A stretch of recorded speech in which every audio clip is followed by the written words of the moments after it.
Hello everyone. Figured I'd start a little early. Get shifted a little. Alright. Get my camera position.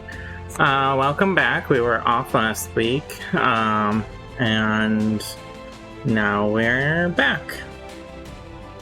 I could do an early flip if you did the emote. There you go. Okay, I have a spare door here. There you go. How was that? Alright. We were off last week. Glad to be back though. Nice to be home. And we are going to get to it. I'm starting a little early today. I forgot to grab my coffee. That's no big deal. I'm going to be painting. I already had one cup this morning. I'm going to be painting this Ettin today. See how far I get. Ooh, yeah. So today I'll be working on this Ettin. They're primed and ready to go. Yeah, I'll see what happens. Let's see. Do I have any announcements to remember? Today's the first day of Pride Month. That's exciting for me at least. Yeah. I think I should also announce we have a giveaway happening. Yeah, thank you. Yes. We have a cool giveaway happening for the 3-book Rules expansion gift set with the alternate art. You should check out our social media. Any of them, I think, has the giveaway info. And feel free to enter. It's pretty cool. It's got some great books in it for 5th edition. So yeah, check that out. I think I'm supposed to give away a code word for this week today, but you're gonna have to wait and see, because I'm gonna double check that when I'm on break. Make sure I'm doing it right. Anyway, today I am painting this Ettin. This happy little guy who's, I'm surprised is holding on here, actually, but I'll take it. Ettins are traditionally more of like a brownish color, but I want to do a blue Ettin, so I'm going to be doing it in light blue. And then I have a slew of other colors here ready to go for various parts and pieces. I don't know, every time, like, Ettins are always wearing like brown all over, and when they just like, there's not very visual interest when they're just like, when it's just brown. There's only so many options you can do with like leathers and hides and stuff, so I'm gonna try and spice it up a little. It's a little less canonical, but you know, it's fine. I don't think it really matters, honestly. So I'm gonna be putting in the rough to start roughing in some colors, and I'm gonna start with the most prominent color, and I'm gonna do a dark gray wash on this light blue, I think, when I finish up. So I'm gonna start by getting the skin tone in. I might actually just, since I'm roughing this in, I'm gonna use a more medium-sized brush to get the volume on, just to start here.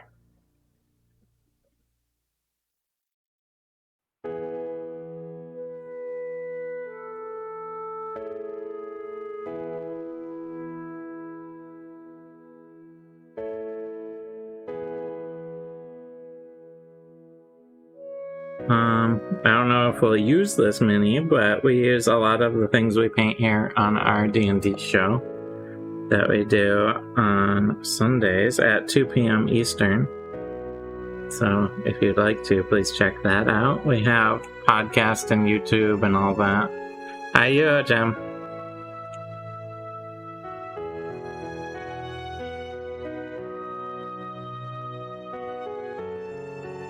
Okay, so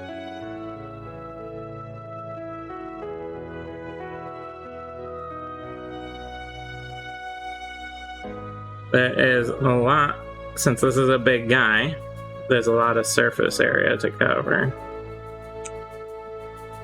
So, yeah, it's hard. Yes, the voice.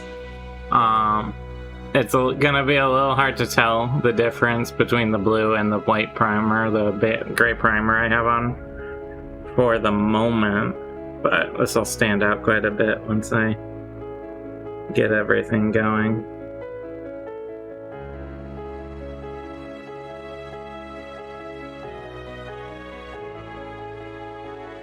Just a lot of surface area to get through here.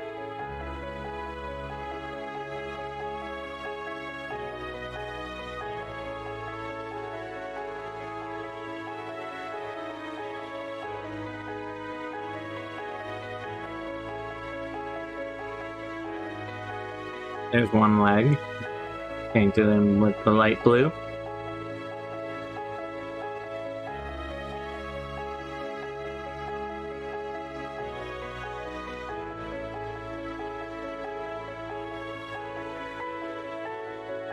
And this light blue almost has like a slightly greenish quality to it, which is nice. It's got this sort of weird pallid look.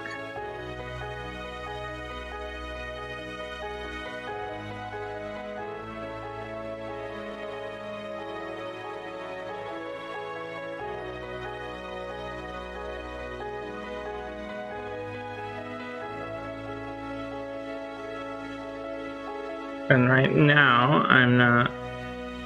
Good morning, everyone. I'm not too worried about, you know, painting over a little bit here and there, because right now I just want to get this surface area covered on this first part.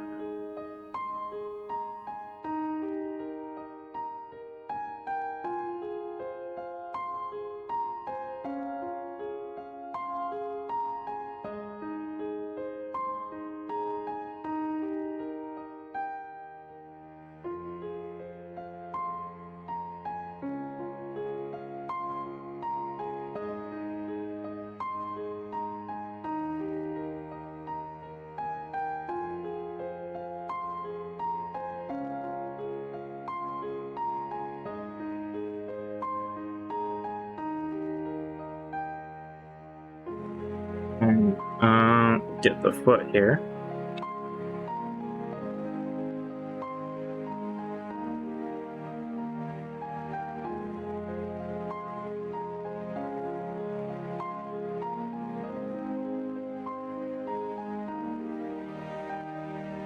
How has everyone's Memorial Day weekend been?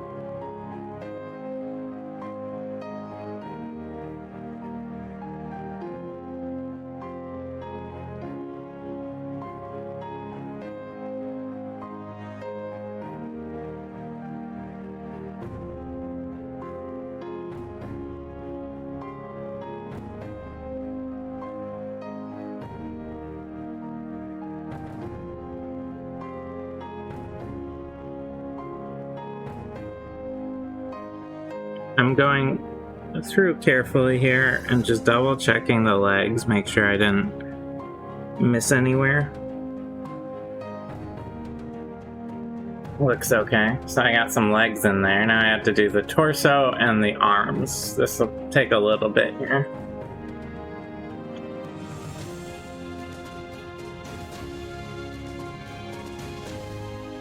He does have some like leather hide stitching stuff going over his back though.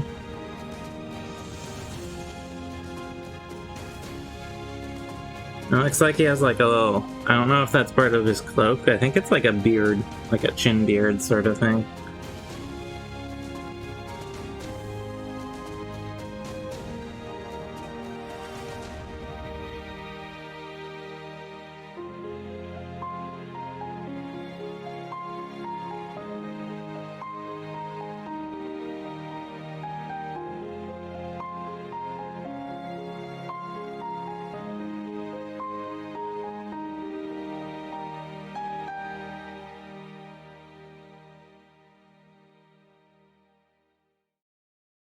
And while I'm being messy here, I want to make sure I get down into like these little cracks and crevices that are under some of the stuff, because that'll be a much bigger pain to take care of later than it is now when I can be on the messier side.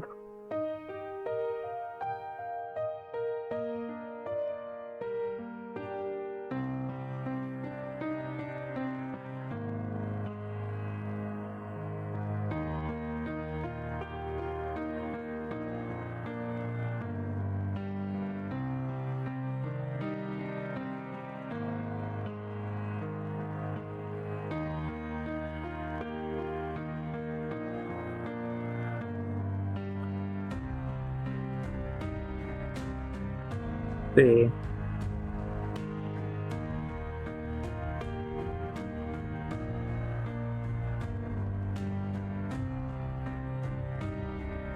Get up and under this hide. It's not really gonna show all that much, but I just want to have it taken care of now while it's easy.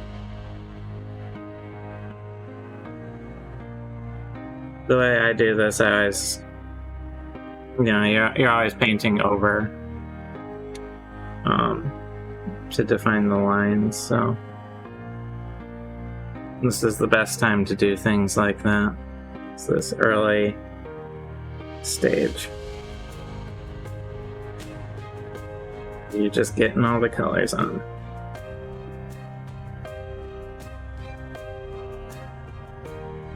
You have a big old hand here.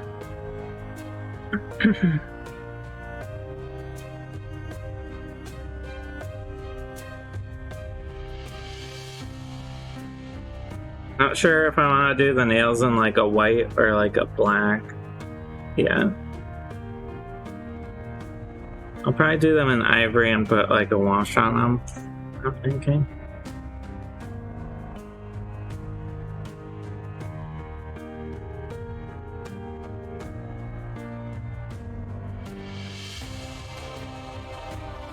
One thing I always think about when I'm doing this sort of sketch phase here, getting basic colors in, is identifying the areas that are going to be the biggest pain in the butt to paint, to get the brush into.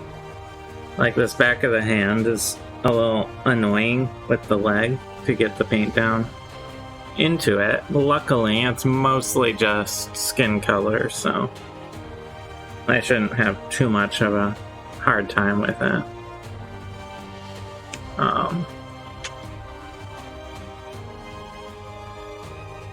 Now, let me get the other arm now, and then I'll finish up with the heads, and that'll give me a minute to clean off this brush.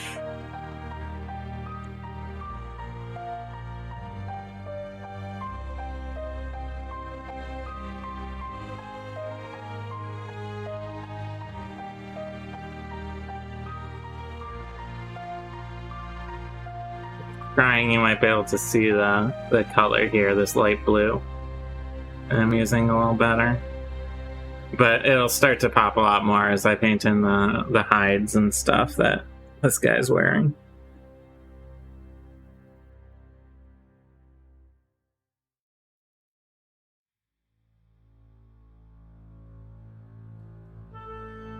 He has a little bit of an assortment of metals on him and his armor, and like hooks and things on his belt. My plan is to do those in silver and then use an umber wash to sort. I might actually do them in steel, a little darker metal, and then do an umber wash to add like a little rust to them. Because something tells me this Ettin does not maintain his equipment very well.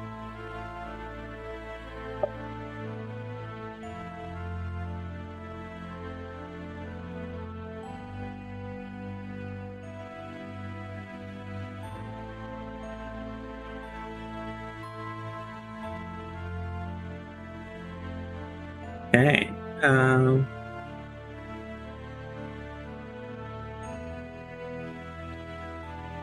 There's a lot of little cracks and crevices on the hand here that I just want to get a base coat in on. Then I'll be doing cleanup down the road.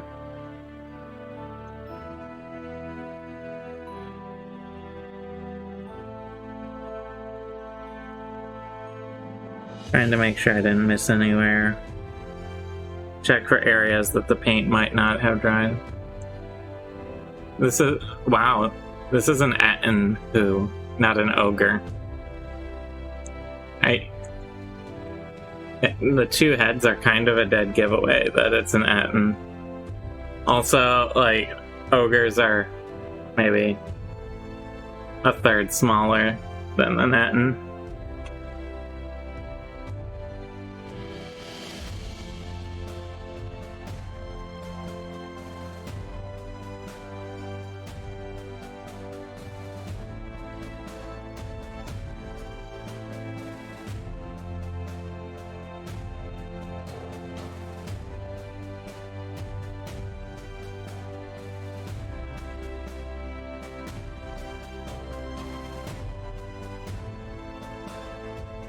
The cat dogs, one of the heads maintains the equipment and one doesn't.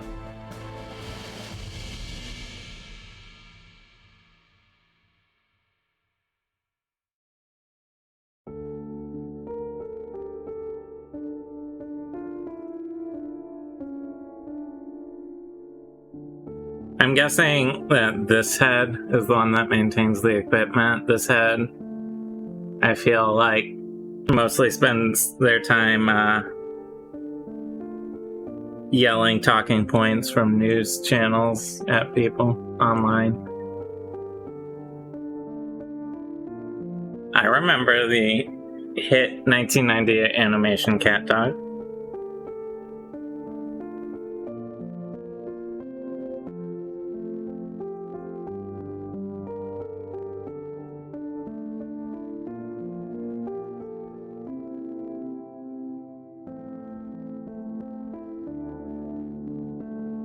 Like, alone in the world is a little cat dog, cat dog, cat dog. Something like that was the opening.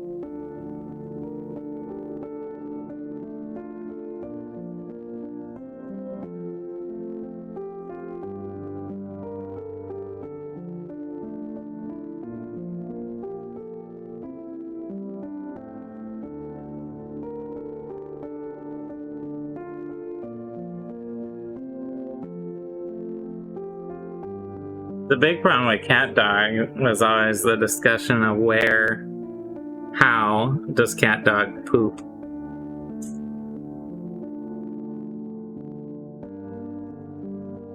It's like a I have no butt and I must poop situation.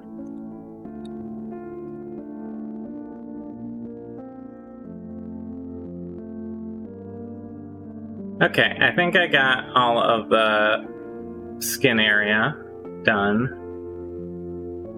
here. It'll take a minute to dry, but I can start getting some of the other colors in now.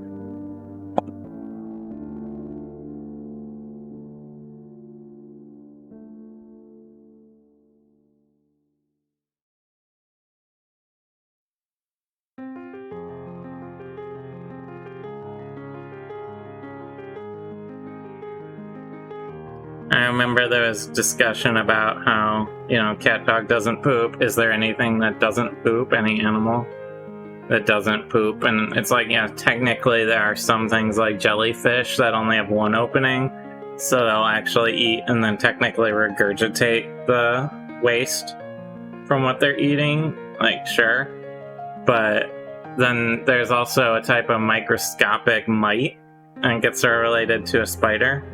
Like, invisible to the naked eye, and it lives on most people's faces. And they actually don't have any way to get rid of waste. They just go around and eat oil and stuff on your face. And then when they hit a certain point, they just explode from the amount of poop inside of them. So, there is some animals that don't poop, like cat dog.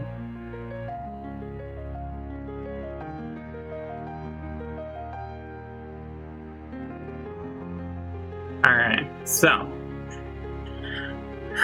I think what do I want to do next? I have an assortment of leathers that this Ettin is wearing, and there's even a little wolf hide, it looks like, on the shoulder here, which I'll probably do in a neutral gray, just to be a little different from all the blacks and browns and blues that are on here. I'm gonna work on the loincloth, I think. And then I might integrate a little bit of the brown into some of the patched stuff on the back. Yeah, there's a lot of poop on this channel, isn't there? Talk about it a lot. So I think I'm gonna use this leather brown for the loincloth and maybe a couple other spots. We'll see how it goes. Get myself a little cup.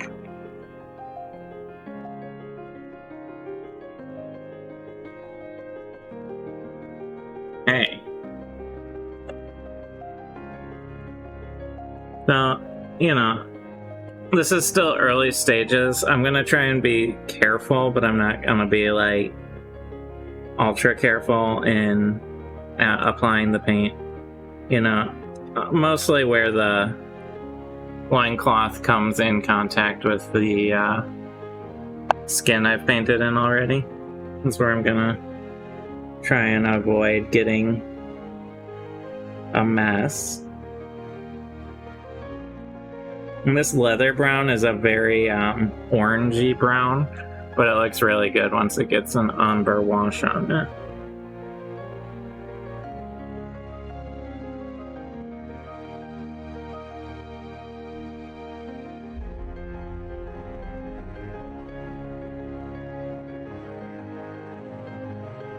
I'm thinking the belt will be a different color than the loincloth, just to add more variation and interest to the piece.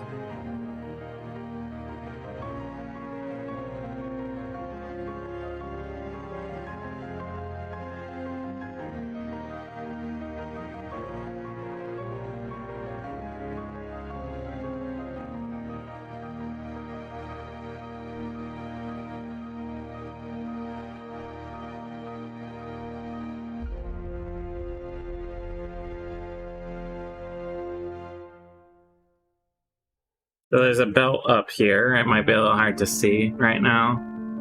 I'm thinking I might do that in red brown, maybe. Might be a nice little variation on the color. Sorry, just checking something.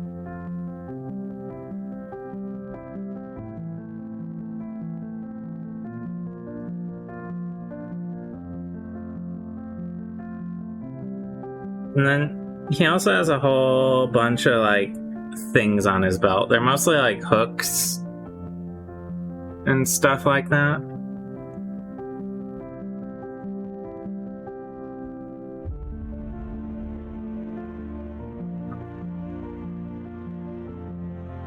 This will be one of the trickier areas to paint where the arm is.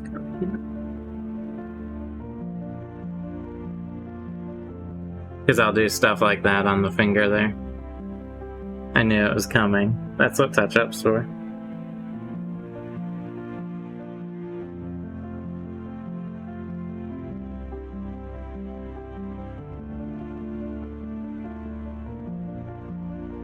I'm also a little out of practice because I've been gone.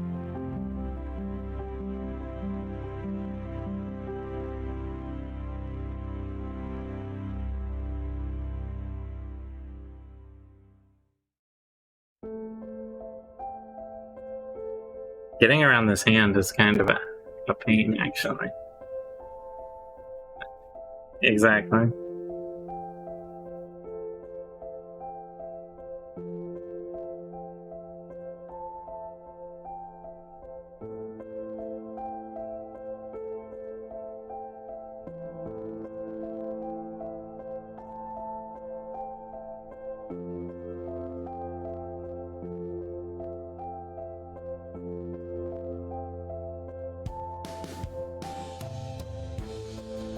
Right.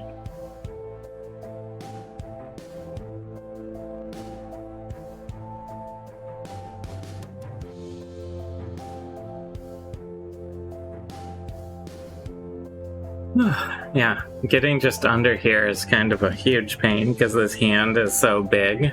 It really and spread out.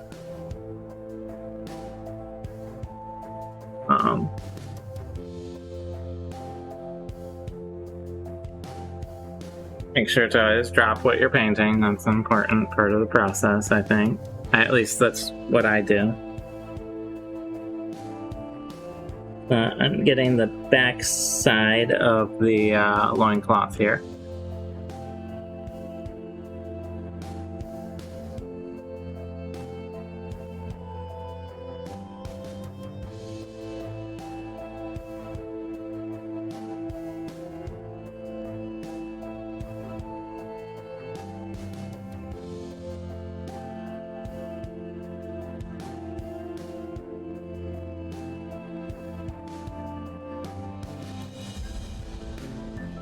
Looks like the loincloth kind of disappears on this leg over here because he has it up.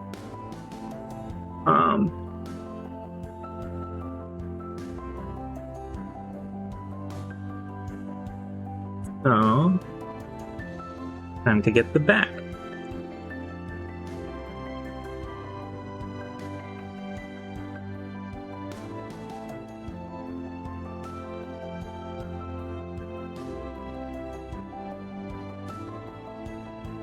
And he has these sort of ropes around his back here.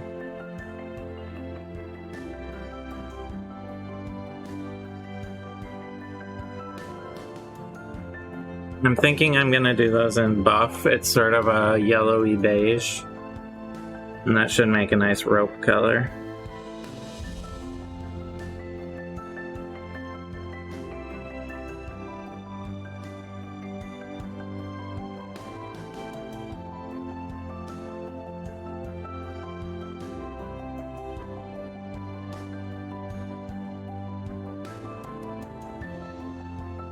Something to stand out when you're covered in mostly just animal hide. It's really tempting to just go like brown everywhere and just leave it at that, but you're gonna lose a lot of visual interest in the figure if it's all one color. So I'm gonna go through the trouble of painting in a variety of different browns and everything.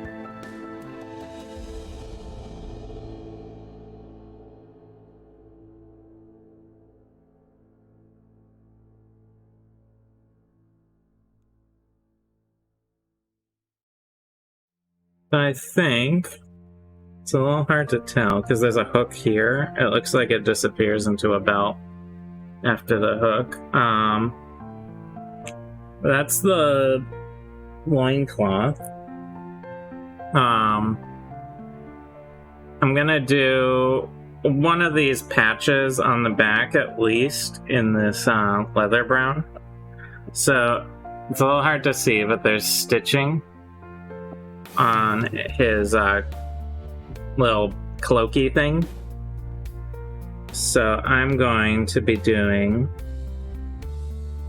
different colors for the different patches on his little cloak back thing.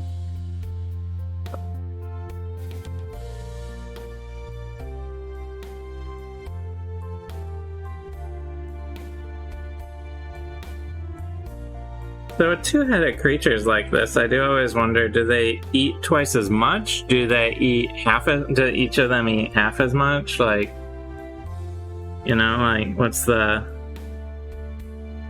Because I presume the body doesn't really require more food than a single body, but like, I don't know, I feel like they miss out if they have to eat less per head.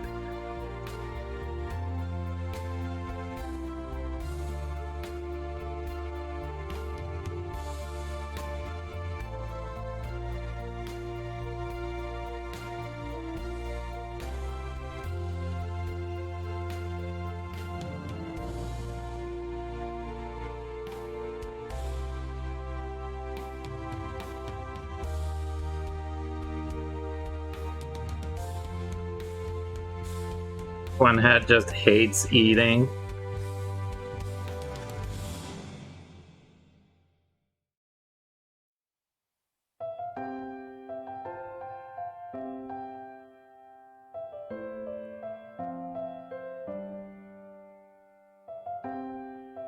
What if one head is like smacks his lips and has his mouth open the whole time when they're eating, and the other one just can't stand it?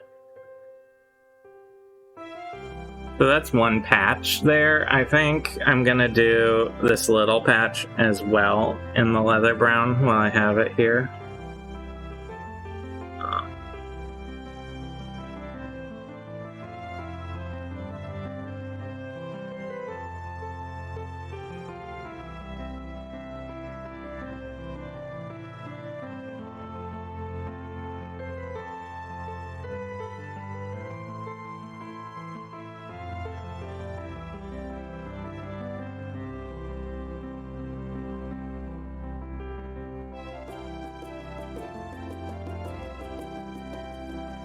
Okay.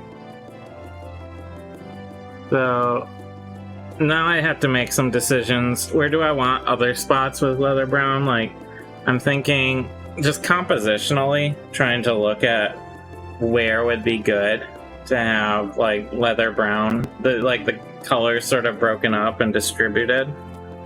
And I think this little wristband here would be good to have as a little spot of color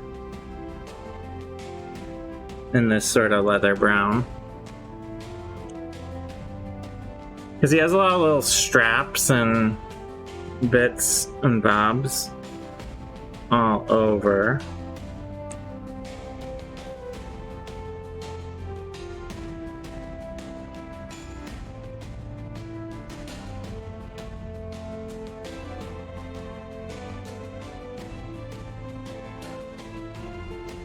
So it's important to slip and get a little bit of a mess made right there on the wrist.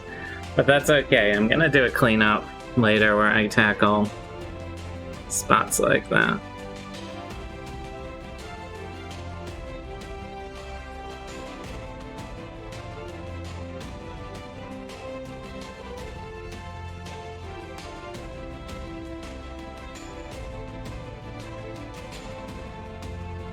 Thing I have to be a little aware of is and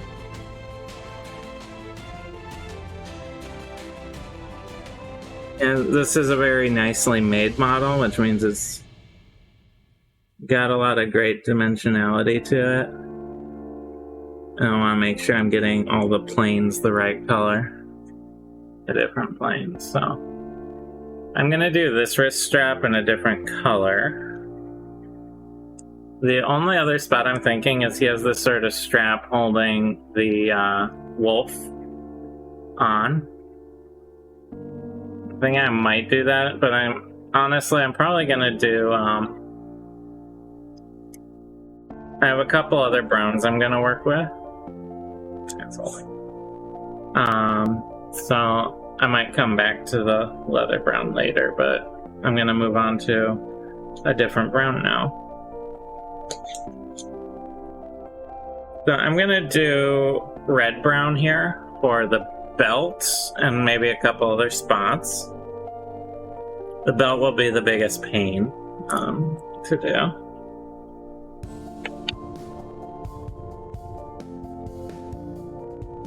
But we'll see how it goes.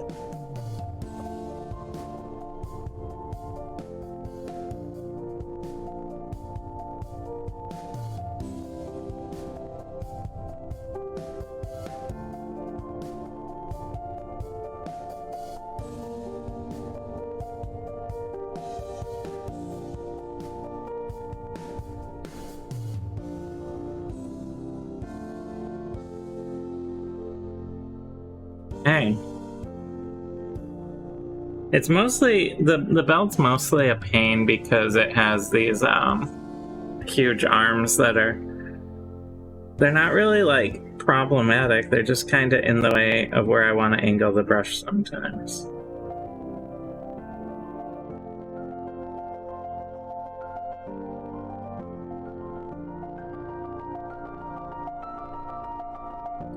Especially while I'm sitting here trying to remember how to paint after taking a week off.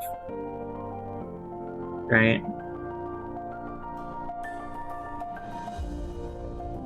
And these chains on the belt are gonna be done in silver and then done rusted up a bit. So I'm not too worried about splashing some color on them right now. I'll be more worried down the road here.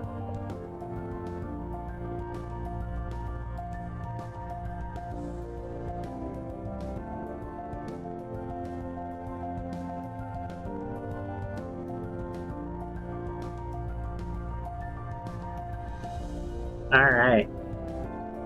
So, let's see. He has some, like, I don't know. I'm trying to identify what some of the things on the belt are here. I think they're like metal clasps from the looks of it. So I'm gonna hold off on those for the time being. I need a little... This one's hard to approach. There's just a tiny little spot of belt right over here that I need to get into without creating a huge mess. There we go.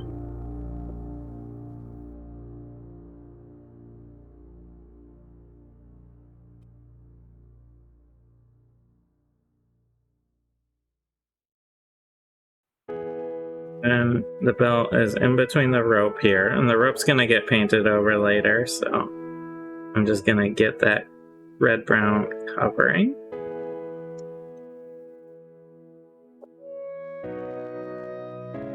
He has like a little, I don't know, cloth there that I'll probably do in a different brown to match like the bag that's on this side.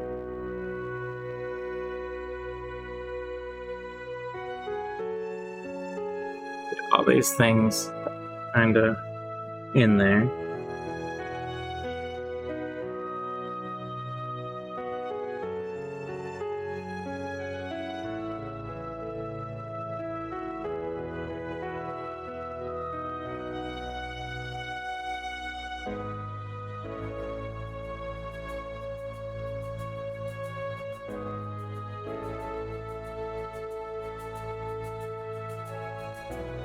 That's mostly it for the belt. Now I have to decide a couple areas, excuse me, where I want to put more red-brown in.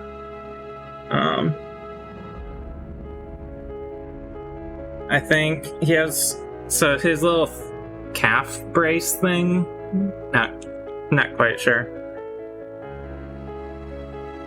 Has some metal parts on it, but it also has like a leather underside to it. So I'm gonna put in red-brown down here.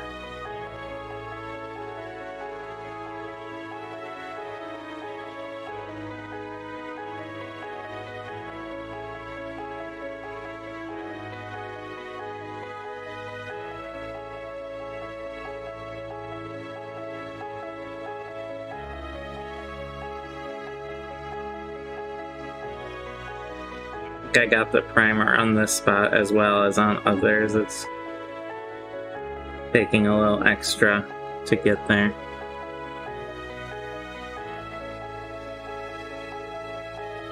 Whatever reason.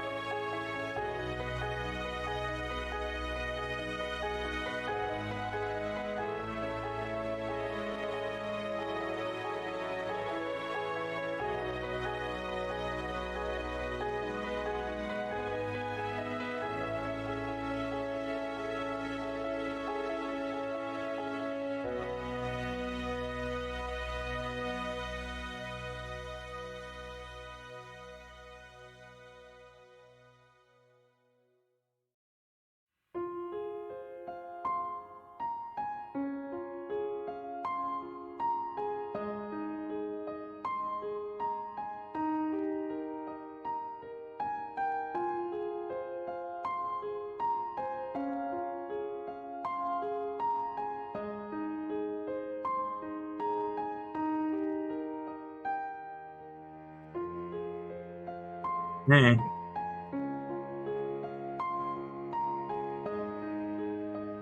Getting along the top of the cuff here, it's gonna be a little messy and I'll clean it up later. Just getting the paint there. So the leg will need to be cleaned up a little, but that's not a big deal at all.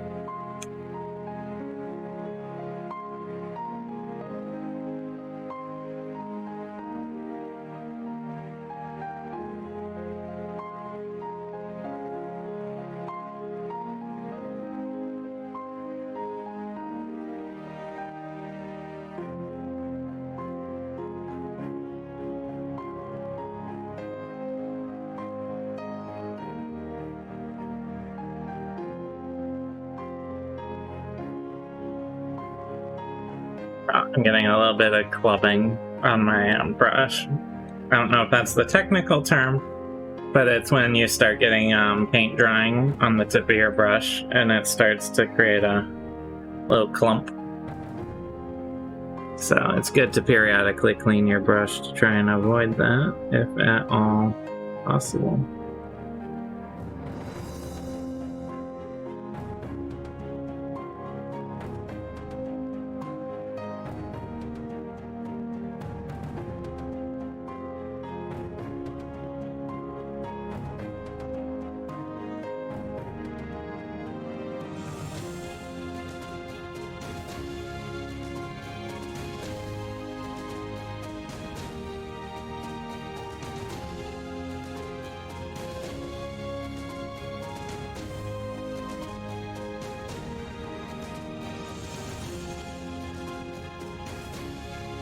So that little metal, that part's a metal clasp. You clean nothing and save a fortune on toilet paper. That's quite gross.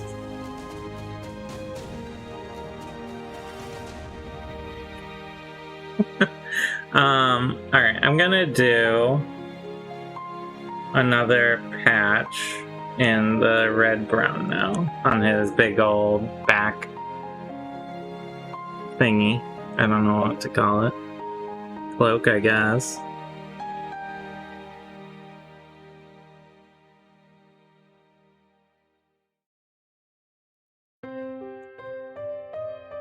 Since this is stitched together from different animals and stuff, I'm guessing.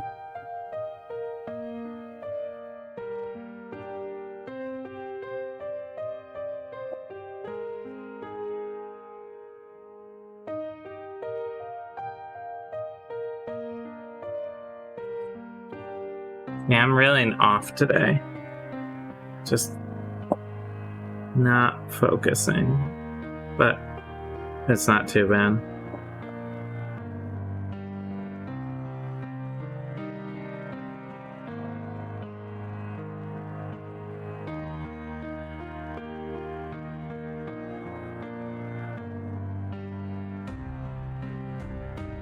Okay.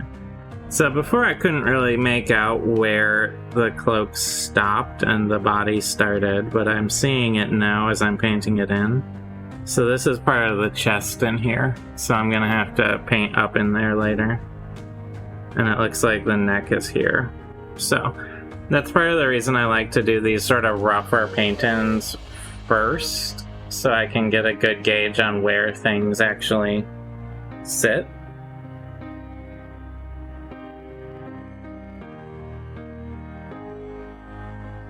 On a figure, because it's not always 100% clear from the get-go, at least to me.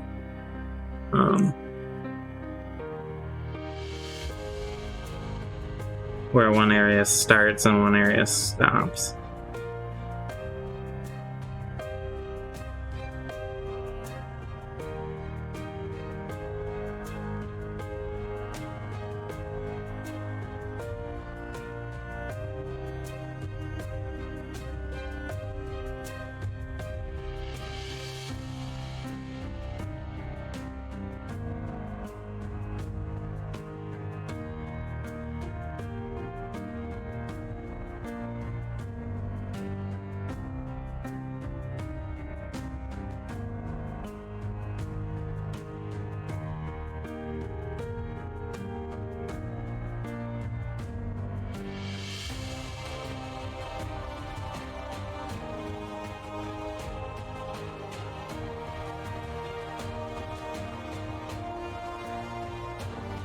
Okay.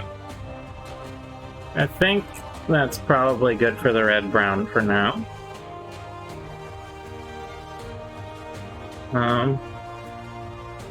Next, I guess I will do... Oh, let's do flat earth.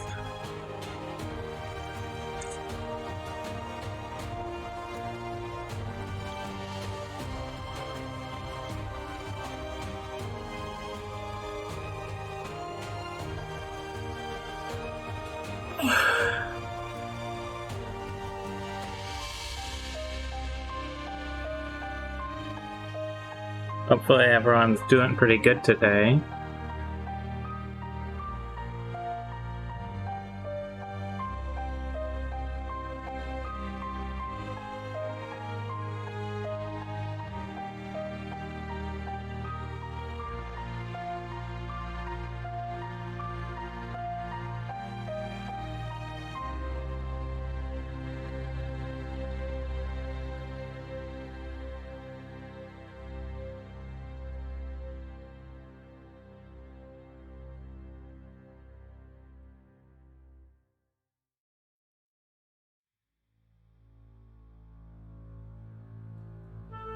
Getting this little bracer wrist strappy thingy.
Okay.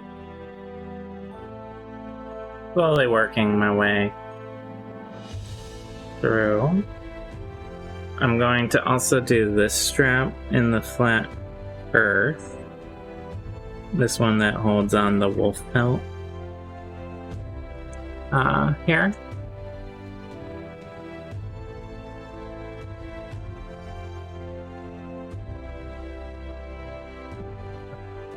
This out a little. I know it's a little less close, but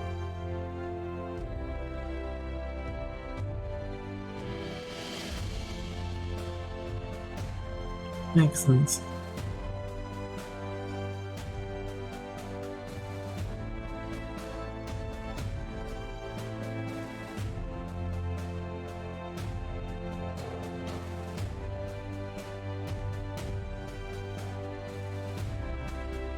And I'll be switching to a smaller brush when I get to the more detail cleanup portion of this figure later today.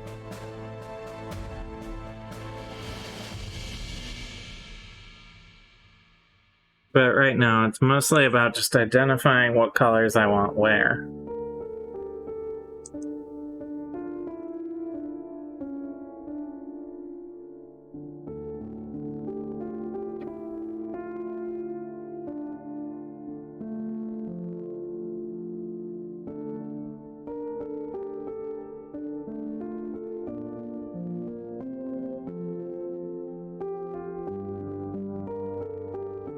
So, getting some of this all roughed in. I'm also going to do the club in this color, I think. But first, I'm going to do this larger patch on the back. Just get that painted in.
Well, I've had a pretty good couple of days, but it's really nice to get, like I said, good last week.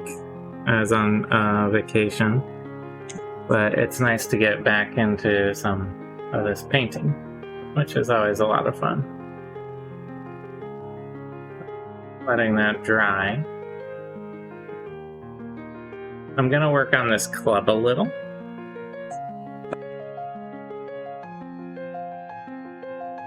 He has it wrapped in chain around the handle here, so that'll all be done, and maybe steel. Clean up my brush for a second. Break that up. There's like these thorns or pokey bits sticking out of the club. I'll probably do those in a lighter color. I'm not sure if they're supposed to be part of the wood or something added to it, because they look fairly organic, but I don't know, they might be like rocks or something. So I'll make a decision on those in a little while, a little later.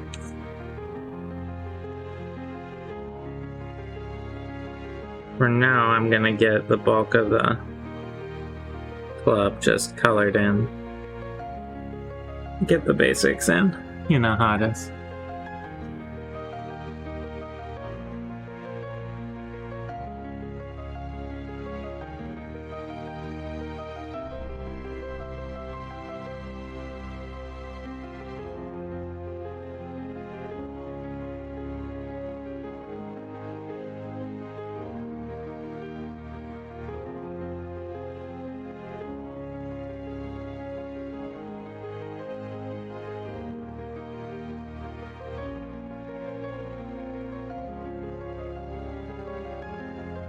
I feel like they'd be more menacing if they were metal. I don't know, maybe I'll do them in a metallic. A while here.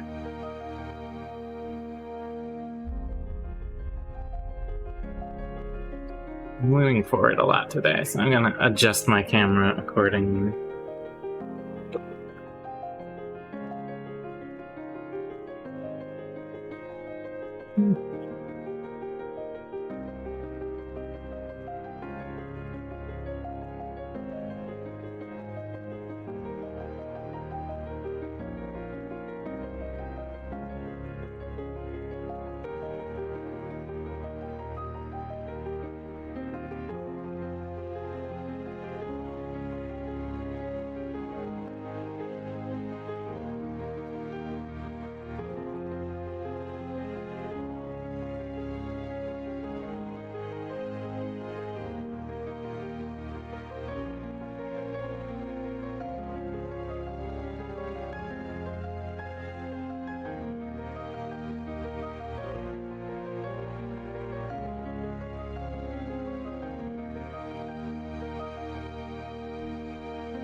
You know, I'm getting a little bit of a mess on the hands, but that's what this stage is, just getting the colors where they need to be.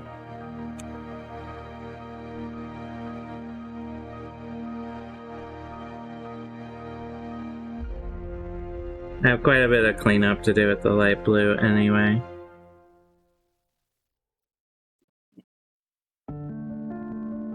Not too worried about it.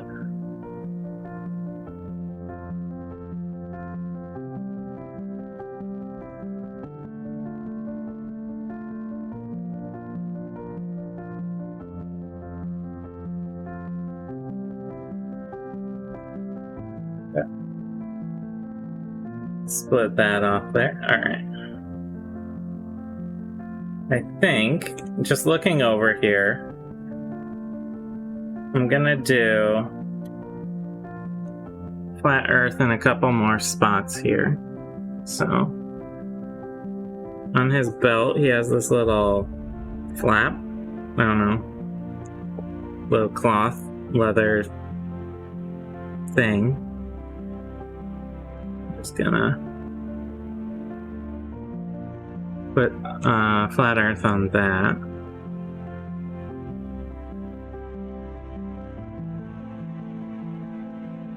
Have to kind of squeeze under the arm here to do it, which is a little difficult, not too bad.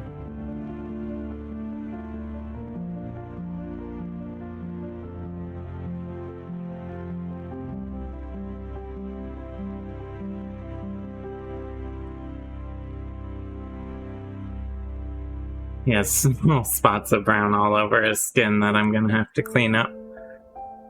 But nothing too truly awful. I'm also going to take the flat earth while I have it. I'm gonna do this shoulder piece in that, I think.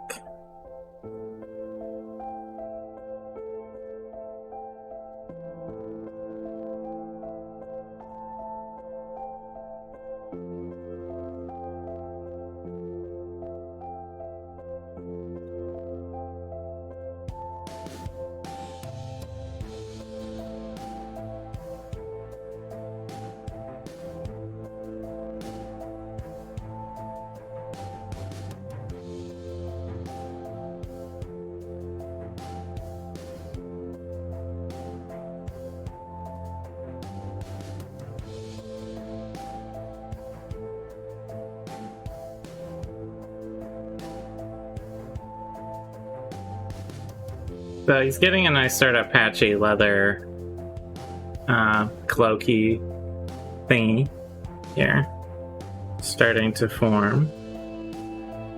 I'm wondering if I should do, I'm just gonna do this last piece of leather in the flat brown as well, or the flat earth, I'm sorry, as well. And then might tackle this wolf hide on his shoulder after that.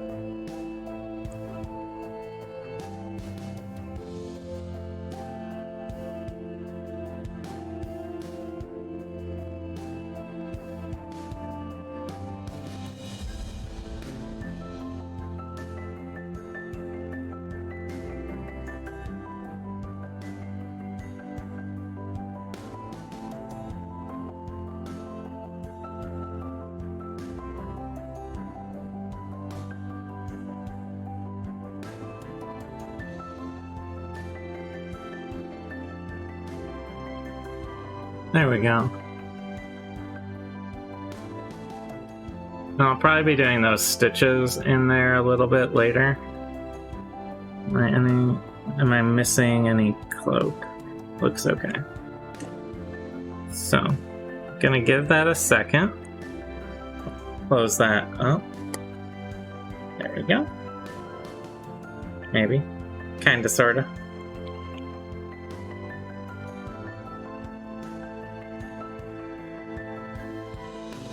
Gray. This is a gray wolf, I'm guessing. And add another extra color in here.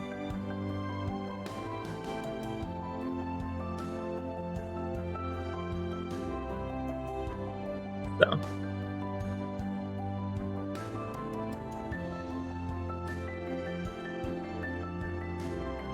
I'll not knock over my precariously balanced Ettin. That's always important.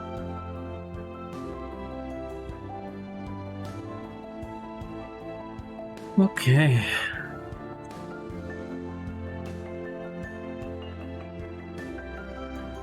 So I'm just gonna get the gray covering all of this, and detail work will be done later. For now, I just need to get the base color put in.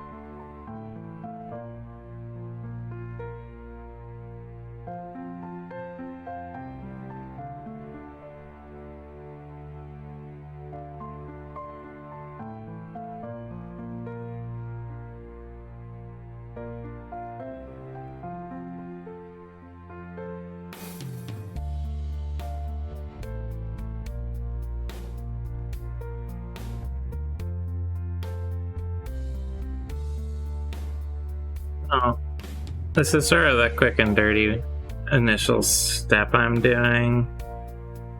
But all the time I'm doing it, I'm sort of making little mental notes to myself about where touch-ups will need to be, where I want to change a color maybe, or add a color.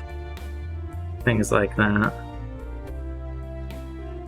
Just sort of an ongoing mental process as I go through.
Alright, so that's a bit of a rough in on the gray on the shoulder here.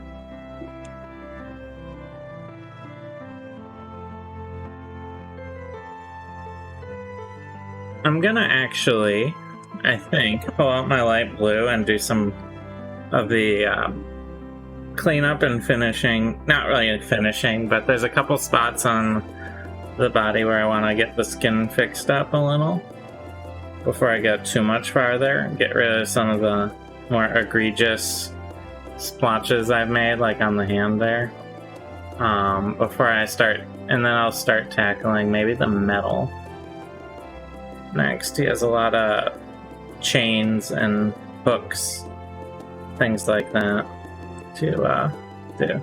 There's also this rope on the back I need to paint in. So, you know, this is going to take a little time, but that's good. It's a nice big model. But I'm going to do a little bit of cleanup and finishing some of the spots I missed for the skin color.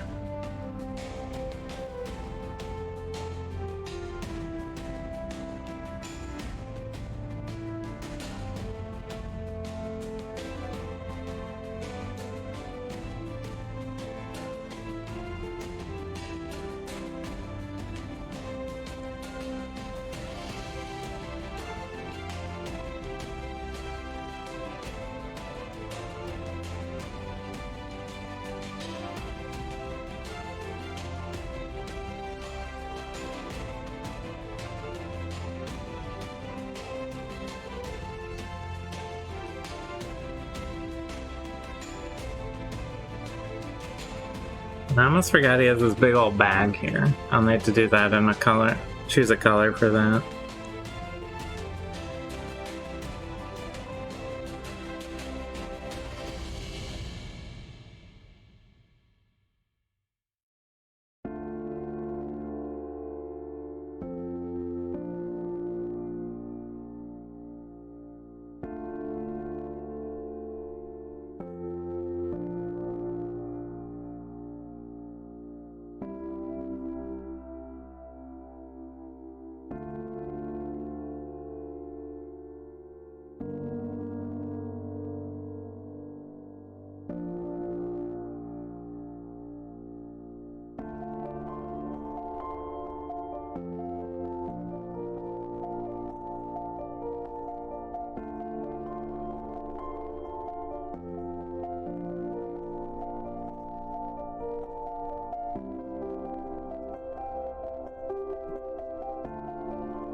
Getting some of these colors filled in, picking up some spots that it didn't quite dry where I wanted it to.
A little better. There's a lot of work to be done on those heads and hair and everything, so just slowly working my way towards getting there. I might do let me handle this bag and the ropes, and then I'll probably get to the metals next. We'll see. Just take my time here. What color do I want that bag to be? I'm thinking I might do red-brown. That's the one I have the least amount of paint on. Of the browns.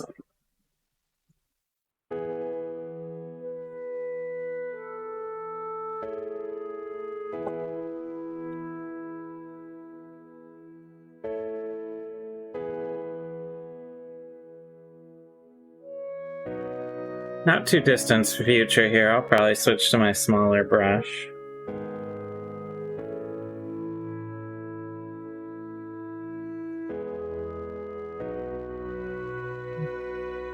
Let's tackle this bag. It's in a slightly annoying spot, but not too bad. All things considered. Although I say that now, I should probably wait until I'm done to say that it wasn't too bad.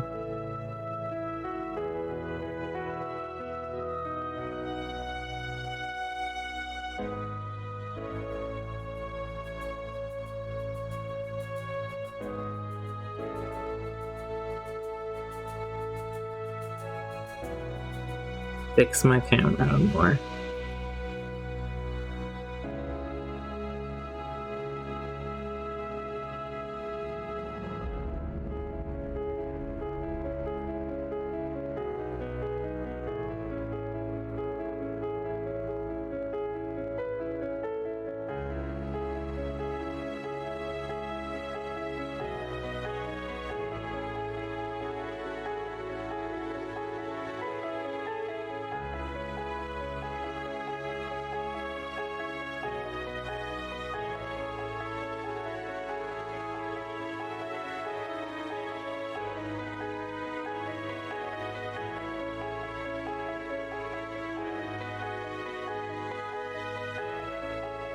Squeeze in under this arm to get to this bag.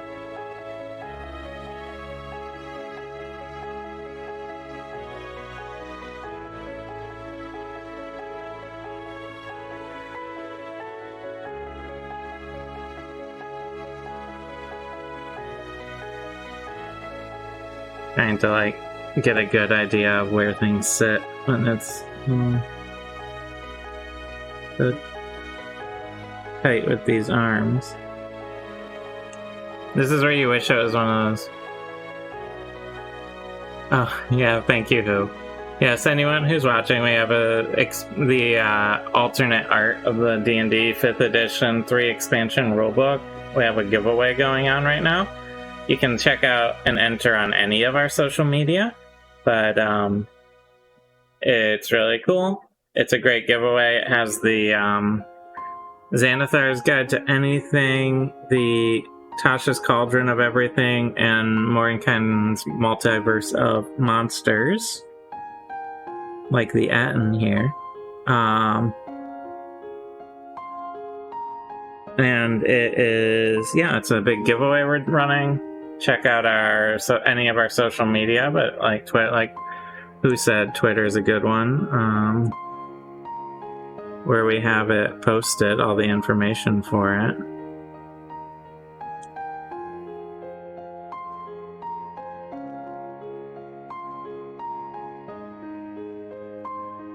Thanks for reminding me, Who.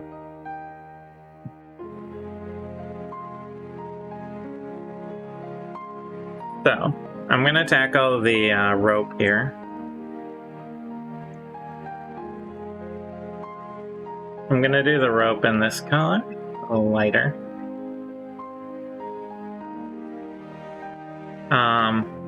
We might be... Oh, yes.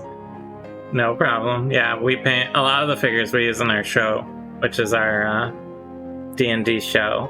Sundays, 2 p.m. Eastern here on Twitch.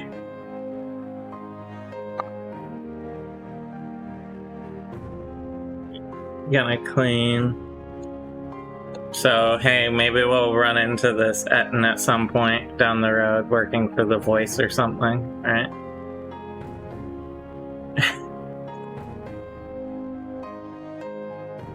He had ogres employed last time we saw him.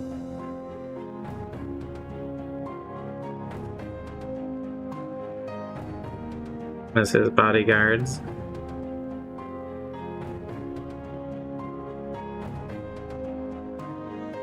The voice, yeah. Oh yeah, the suggestion with a 2-headed creature, would suggestion only work on one head or both heads? That's a question for the DM to decide, I'm sure, but because it just says like target creature, but like it feels like the implication is like single sentient creature. So if the heads are separate sentient creatures just joined on one body,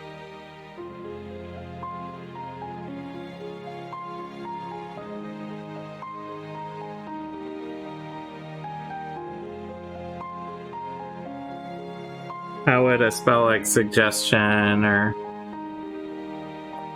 So I think the Ettin is considered a single creature, even though it has... Yeah, exactly. I would personally rule it where it only works on one head, which would be way funner, way more fun to play.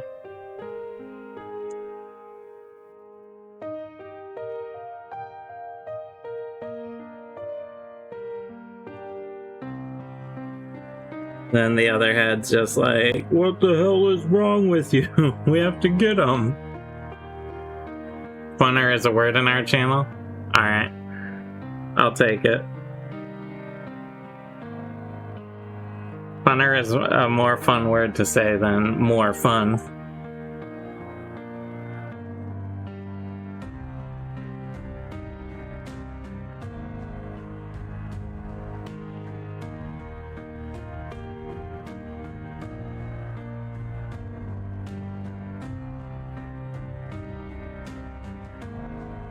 I'm sure we'll get the grammar people coming after me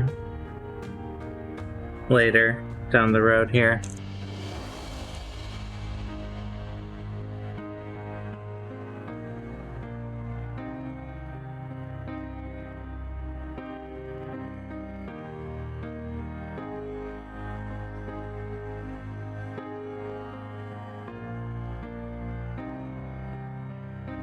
So just roughing in the rope here around the belt. There'll be some cleanup. Angry English. Well, engagement is often driven by anger on social media, unfortunately, so I should just say words like funner more often to really get that anger-based interaction.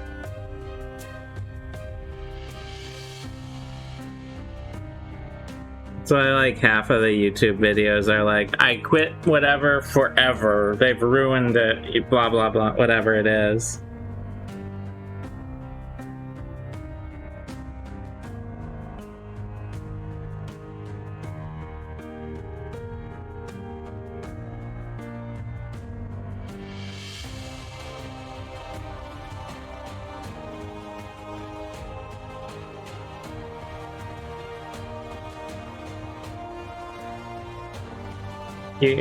Yeah, we're a positive channel, so we should focus on people being mad about trivial things, like the word funner.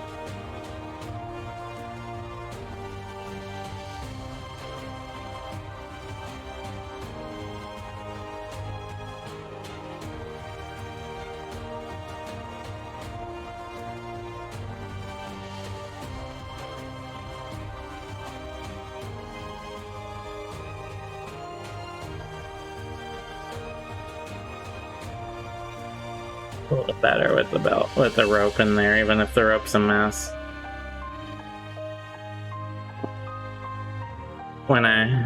Is funner a word? Put your thoughts in the comments.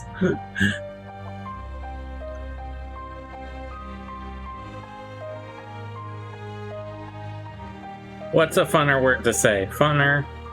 Or...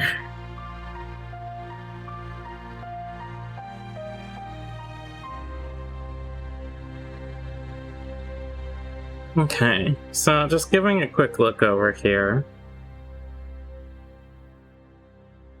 on my Ettin.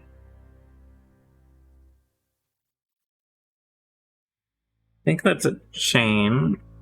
So there's a lot of little bits and bobs here to clean up and change, but I want to keep pushing along to get all the colors in where they're supposed to be so that I can clean it up. I was thinking of doing the metals in a silver with an umber wash, and I'm thinking I'm gonna do a steel with an umber wash actually, because it's gonna be a little darker. So I have steel. There we go. I have to be a little careful with this paint. It's a thinner paint than some of the others, so it has a tendency to run a little. Just something for myself to be conscious of as I go. He has a lot of little metal doodads all over him, chains, spikes, armor pieces, stuff like that. Before I get into it though, I'm gonna take a real quick break, use the restroom, and let some of this paint dry before I tackle more. Get some coffee, things like that. So I'll be right back. Please stick around. And there I am. Yeah, just stick around. I'll be just very short. All right.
Alright, back.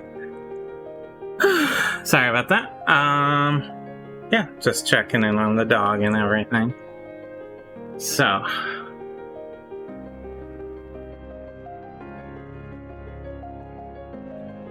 my Ettin here is coming along, getting through the rough in right now, the roughing in of the colors, and then there'll be a cleanup, and eventually a finish. Did the dog do it? Yeah, our dog flips all the time. It's more of like a rolling on her back sort of situation, but it's technically a flip.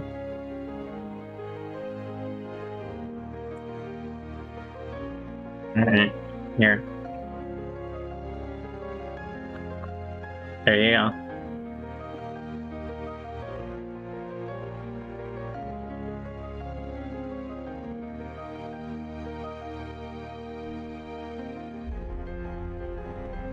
I'm just taking a minute, getting some coffee. We had to fly back from our trip, and the airport was so stressful and long, so I'm just sort of trying to take it easy today, you know, let myself slowly wean back into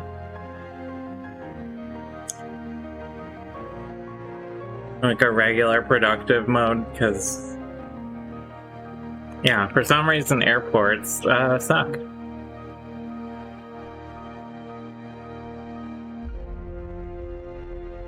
And we had to fly through Newark, which is not my favorite airport.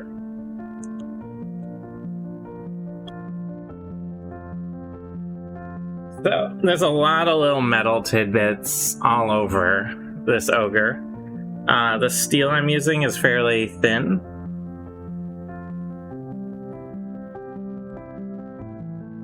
Well, maybe not thin, but what would be the word?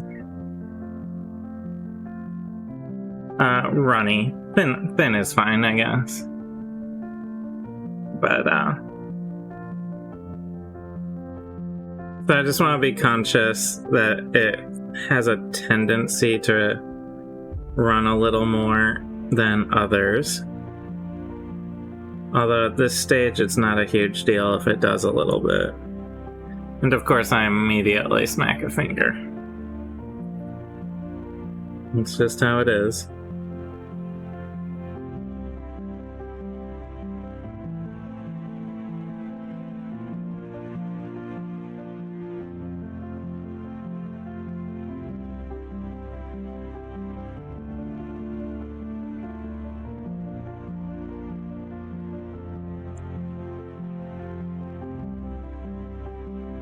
But I think it's a really nice looking dark metal color. Oh. I'll probably be putting a little bit of an umber wash on it to see if I can make it look a little rusty. But, you know, that sort of blackened metal look.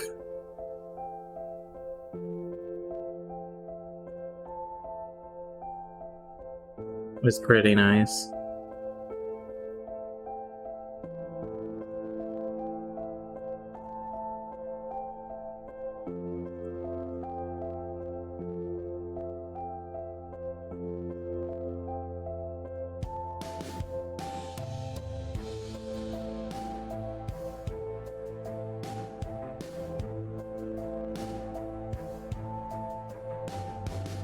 What's my favorite airport? Probably Detroit. It's like one of the least painful ones.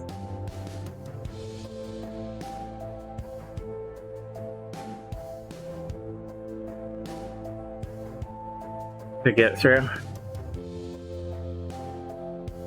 I generally prefer Detroit if I can opt to fly through it.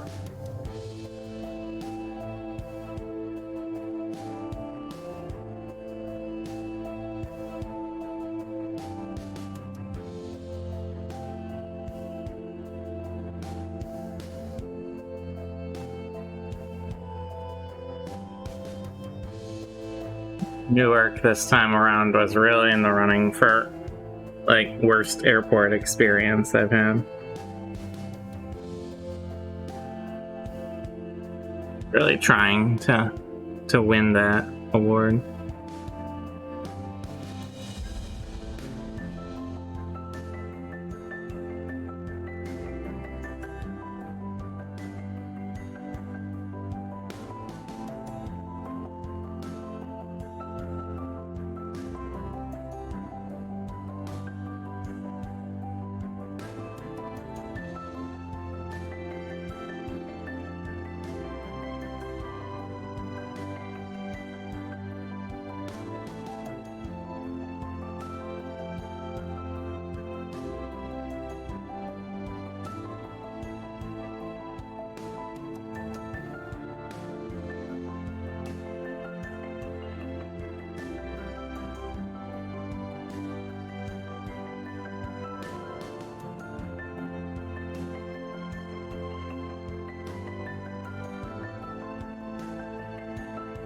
And I know I'm a little biased with Detroit because I am from Michigan, but it actually is one of the better designed airports out there.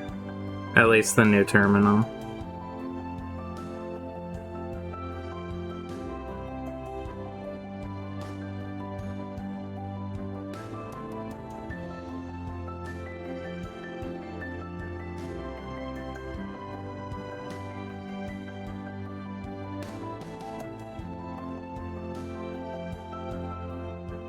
I did get to catch up on some of the movies, though, on the flight that I haven't been watching. Like, I saw the newest Spider-Man, finally. That one took a while for me to see.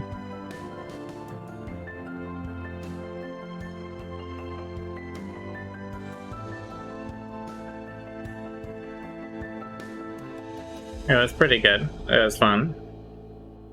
The ending was pretty depressing.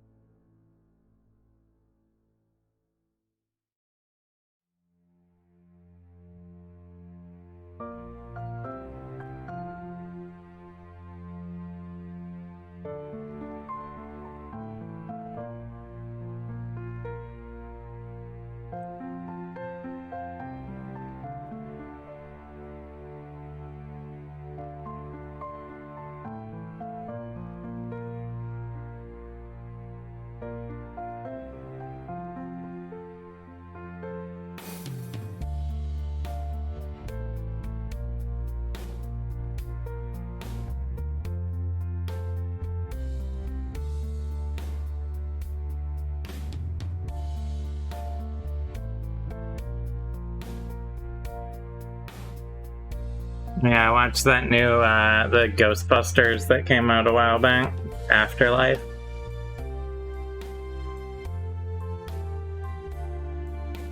It wasn't too bad. I'm not the biggest Ghostbusters fan in the world, so I'm not a big judge, but it was pretty fun to watch.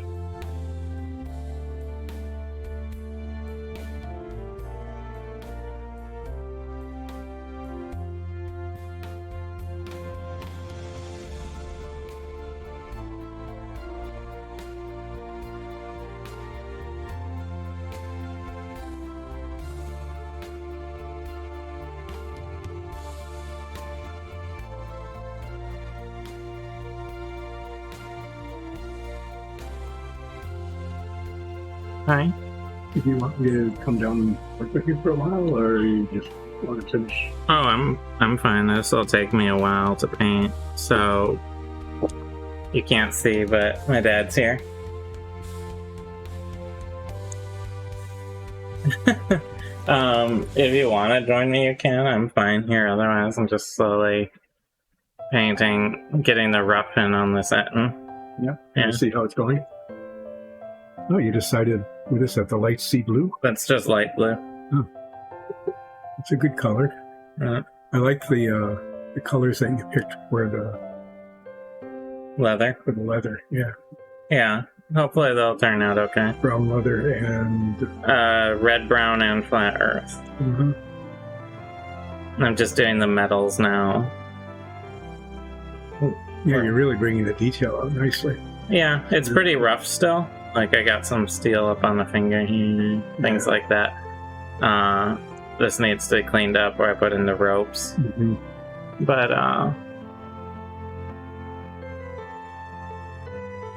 yeah, just working on the metal now, because I'm assuming there'll be a lot of cleanup when the metal When the metal's done. is done, because it's a very thin, runny paint. Well, Do you want me to put on your camera? no, I thought we would work on doors, but it looks like you're moving along pretty well on that, and I don't want to interrupt. So I'm going to go out and do gardening, because It's a fairly nice day. it's a gardening day. Okay. I'll pop your head in once more. Yeah, here I am behind the curlicues, Yep. where I usually am. Yeah. Thanks for joining us, everybody. Do you want to tell them about our giveaway? Yeah. We are giving away a set of 3 books, Yep. the names of which I cannot remember. 2 of them are everything, and 1 of them is anything. So there's that. And you can enter the giveaway contest on Twitch, YouTube, Twitter, Instagram. There's lots of ways. You can enter more than once. Do it, because they're really cool. They're a really cool set of 3 books. I think they're the special collector's edition covers. Yeah, the alternate art cover. Yeah, they're really, really nice books. So if you haven't entered already, go to one of those media sites and put your entry in for our giveaway. And if you feel like it, you can go to Patreon too. One thing you can do for me, Mm-hmm. ask Lexi if I'm supposed to be giving away a code word today for this week. I can do that. I feel like I am, but I don't want to just start giving away a code word and then be wrong about it. No, you could just give away a code word and be wrong. I'll ask. Yeah, thank you. I'll ask and come back down and tell you yes or no. And if I'm supposed to just make up a code word, Okay. Be back in a little while. thank you.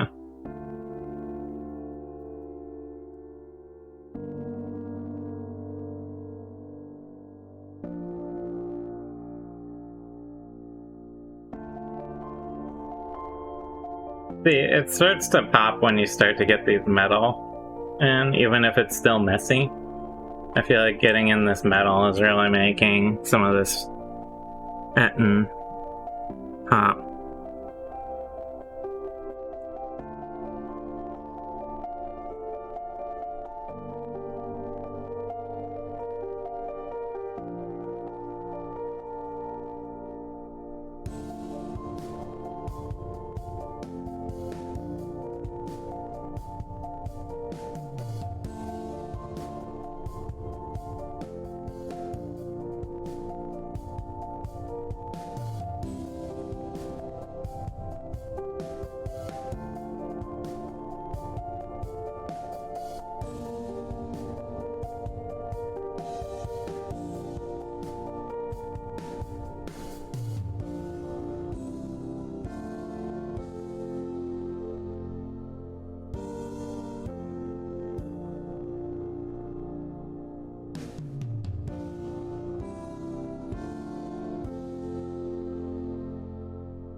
Alright.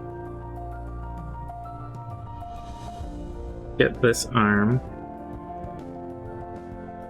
I feel like this metal vambrace, these are like shaped more like horns than spikes, so I'll probably do those in ivory. Kinda like the spikes on the back and everything.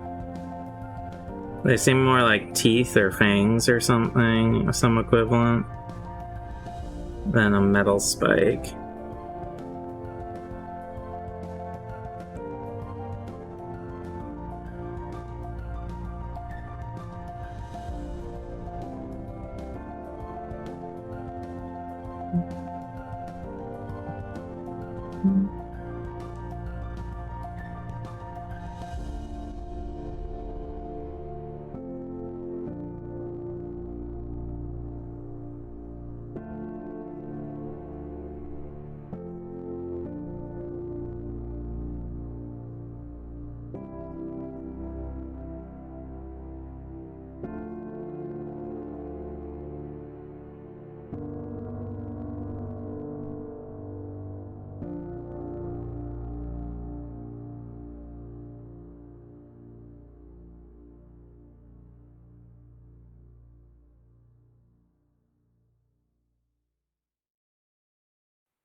What's the word?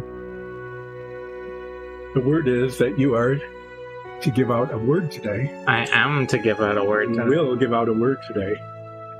You can make up the word. Uh-huh. We just need to make sure that it stays consistent. Uh-oh. So you might want to write it down. Here's a pencil. And the writing on thing. There. He said it would also be nice to show the prize, but I can't find it. Oh, I can go get it. Is it upstairs? Should be down here. You entertain them for a second. Okay.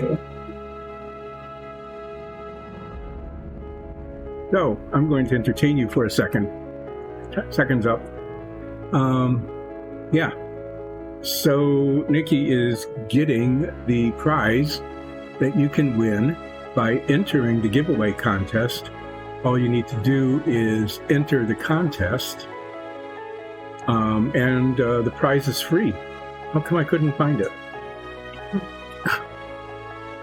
Yeah, the prize is free. You just need to enter it in the appropriate way, which Nikki will explain to you probably. Okay. So, here is here, it'll be easier to show on this. Here's the prize that we're doing for our giveaway.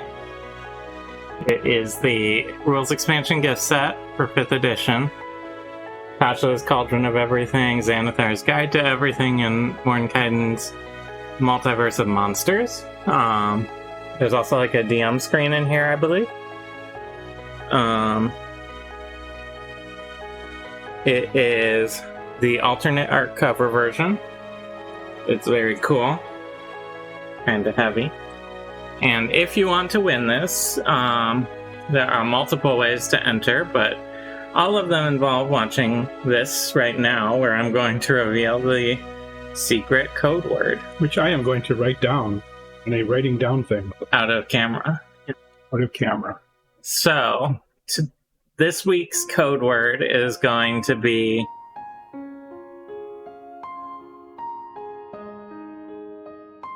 What should it be? I could do something Icelandic that has letters that we can't write. That's true. I feel like it should be something easy. Yeah. Let's go with the code word, which is going to be dramatic build-up as I try and desperately think of something. This week's code word is going to be something I'm looking at, so it'll be scorpion. Because there's because we have a scorpion mini on the table. So, scorpion is our code word. So if you want to enter, you can DM us here on Twitch this week. You can go on any of our social medias and you can do sort of a like, follow, subscribe, whatever it is, and then message us the code word. I think I'm doing all this right. So if you want to win this 3-book set for Dungeons and Dragons, Scorpion. Set that over there so I don't get paint on it. Oh, done. Yep. Yep. Big reveal of the code word this week. Just poking around those things to look at what I might paint on. I'm going to be the painterator on Friday. It'll be pretty boring because I am. It's a very good ad. Yep. Right. So I think the bird. You're gonna do the chocobo, the not chocobo. Yeah, the bird and maybe the jester too.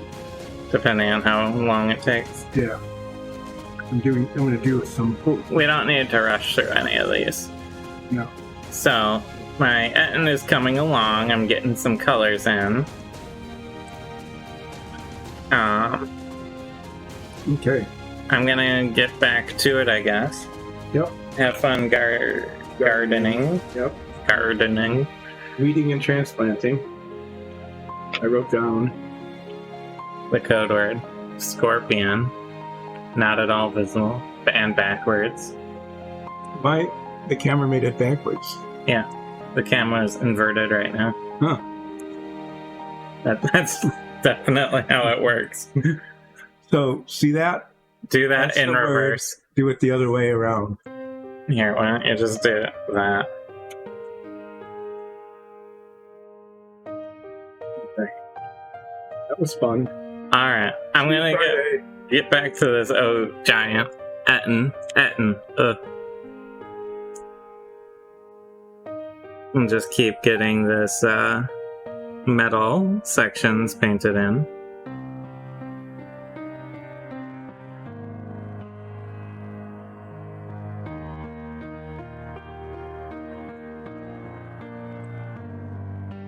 They're very well coordinated.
Okay.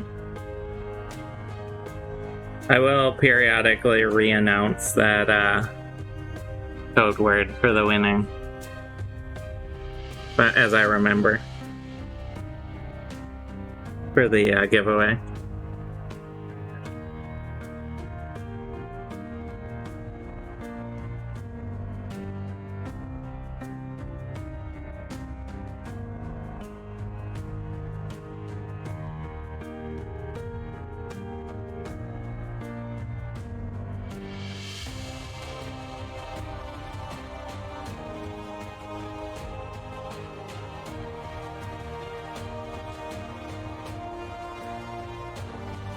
Alright, I think I'm gonna do these spiky bits in metal. They have sort of a geometric shape to them, and I think they'll look good in metal.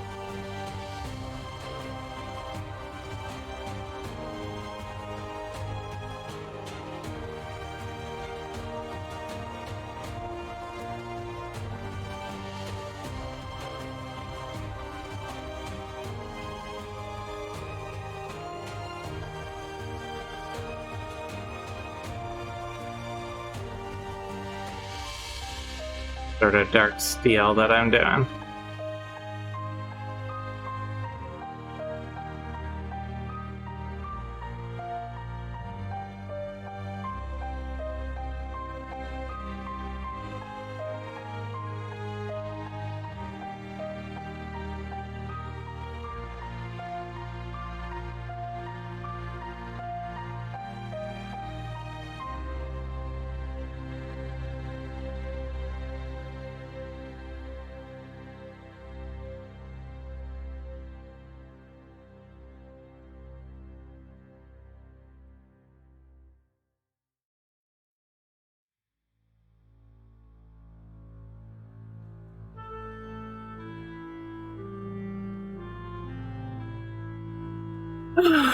Yeah. Ogre's coming along, or Ettin's coming along. So you got it in my head. Oh, you got Ogre in my head, but this isn't Ettin. Ettin is coming along pretty nicely here. I'm gonna finish up these metal pieces, and then I'm gonna probably get some of the ivory painted in. And then I can maybe start doing some cleanup and detail work, but still a ways to go here.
It's an Ettin named Ogre? Or is it Orgy? Because you spelled it Orgy.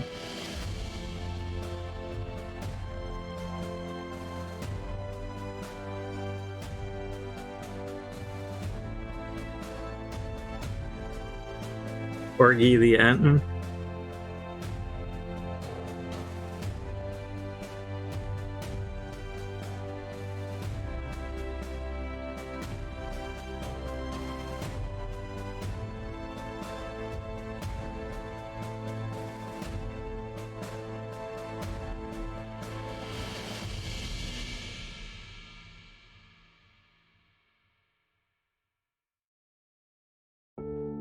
Are there any other metal spots I need to worry about? It looks okay.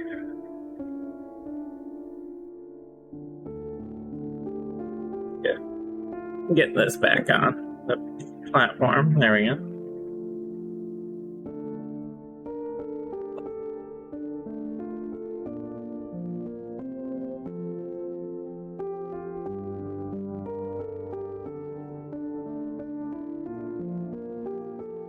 So we're starting to get into some more detail areas coming up here.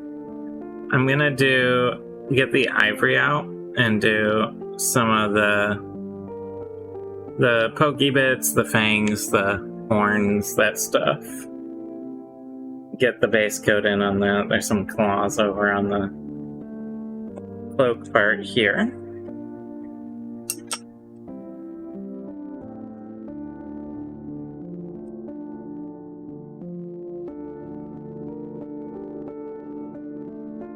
I'm gonna use the smaller brush for this because it is getting a little more detail focused on some of these parts.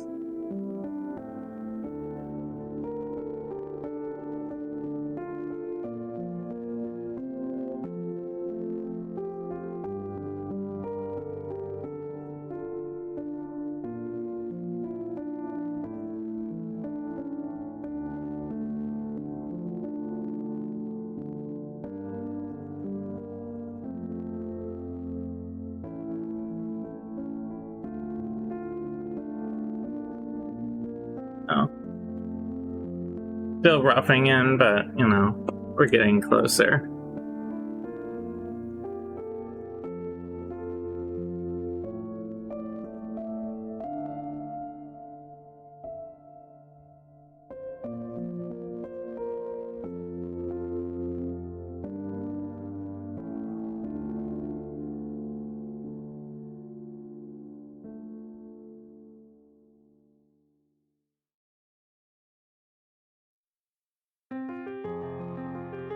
And these white ivory spots are gonna get toned down when I do the wash, so don't worry, they won't pop quite so much when we get to the last phase.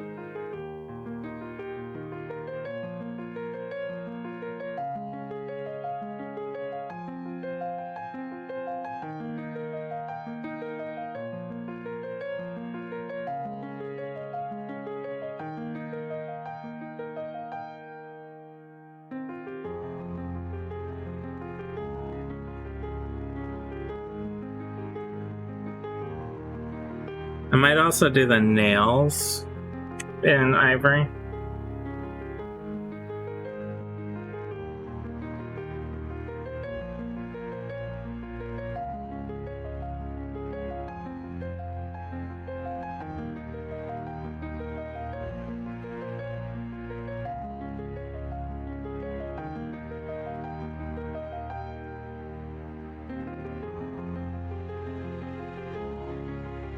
But just want to get all my colors roughed in.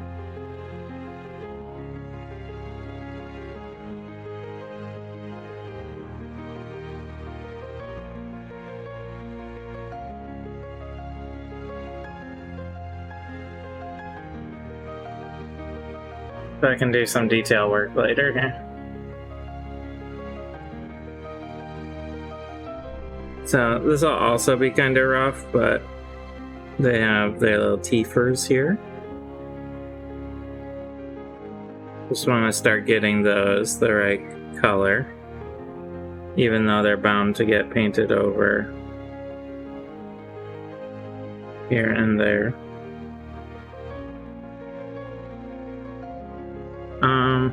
Probably do scarlet for the tongue. We'll see. Scarlet with a black wash, maybe.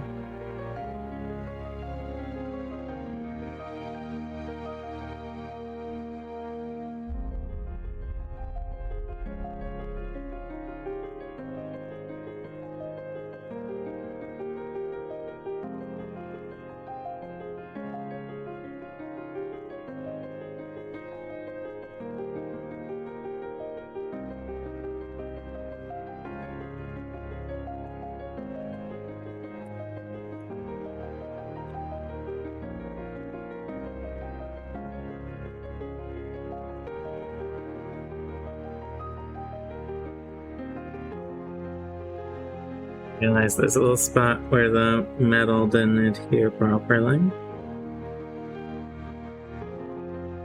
Or I missed it. Okay.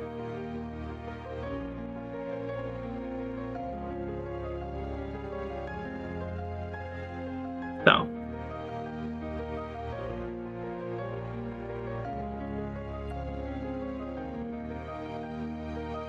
Let me get a look at where we're at.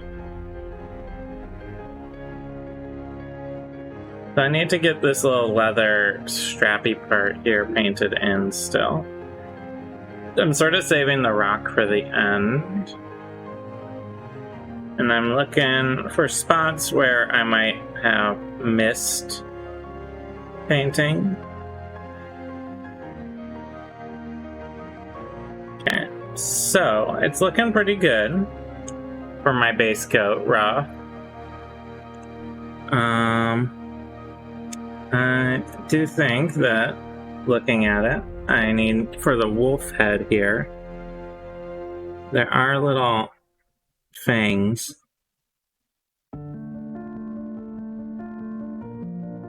on the wolf head.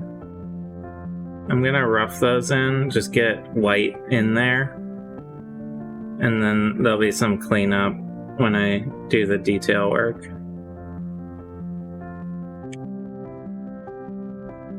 So that's a little splotchy there, but that will be a-okay when I go in to clean it up.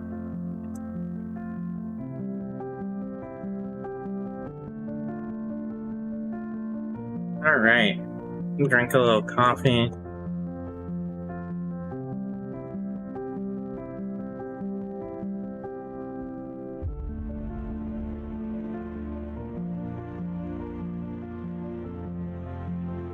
Alright, now I'm gonna start doing some touch-up, cleanup, all of that good stuff. I'm gonna start with the flat earth, I think.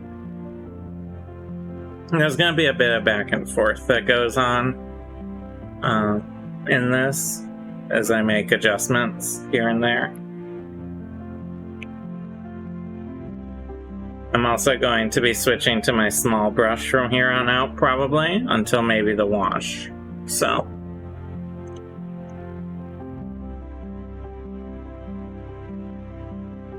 starting with the flat earth, I'm gonna just look to touch up and clean up all the lines and detail areas that are needed too. I'm also going to take this opportunity to paint this little leather wrap.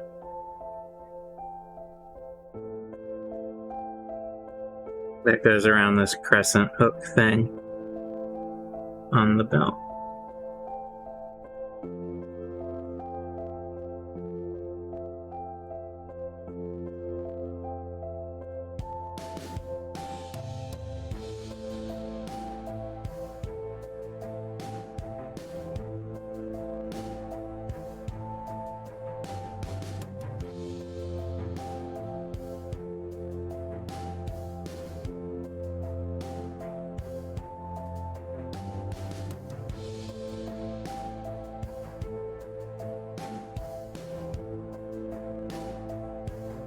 A little better. This is why I opted to go with a blue skin, because if I went with a more brown or earth tone skin, like a lot of Ettins are, this would just be like an overwhelmingly brown piece. And I think by giving him this blue skin, it really helps break up some of that.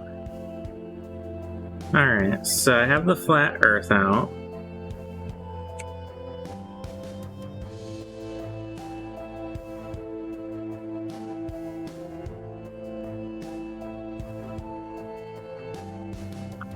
So I did that bag in red brown, and I just touched it up in flat earth. But one thing I did notice is there's actually a patch on the bag itself, right here. So I am going to paint this patch on in flat earth to create a subtle variation where the material is different. But that will have to be touched up when I get out the red brown.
Alright. Getting through all this cleanup here.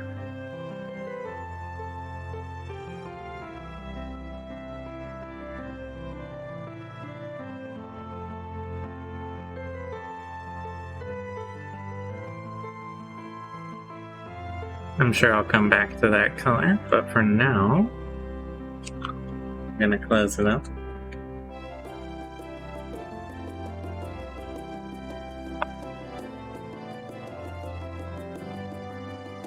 Hey.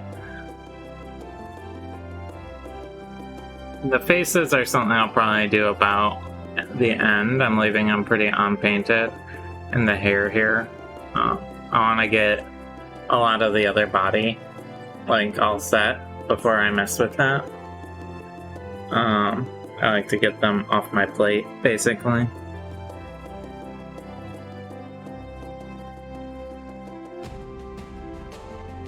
So I think I'm gonna pull out the red brown next.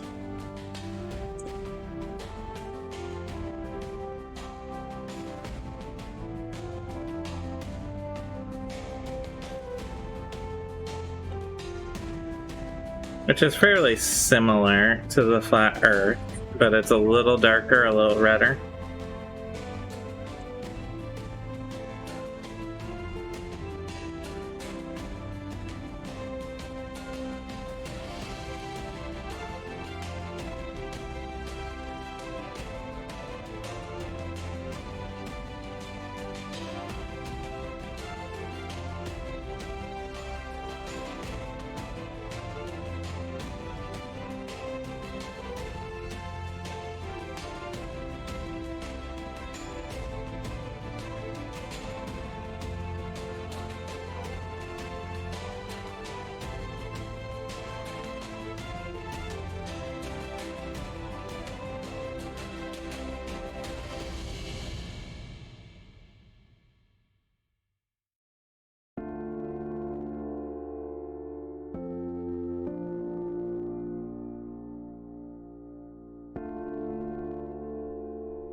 I did the belt in red brown, so this is the area where I'm going to clean up a little by the rope here.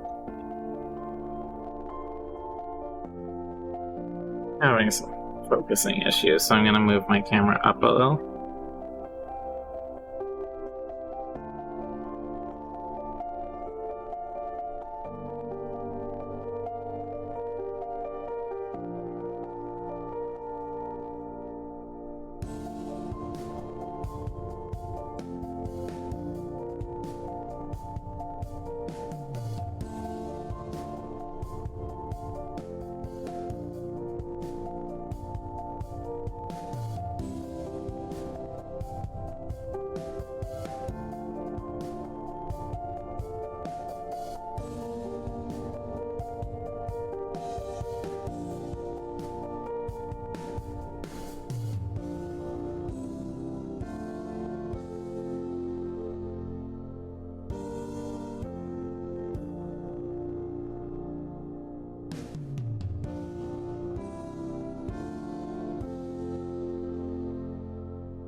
Get a little more oomph and pizzazz on some of this leather here.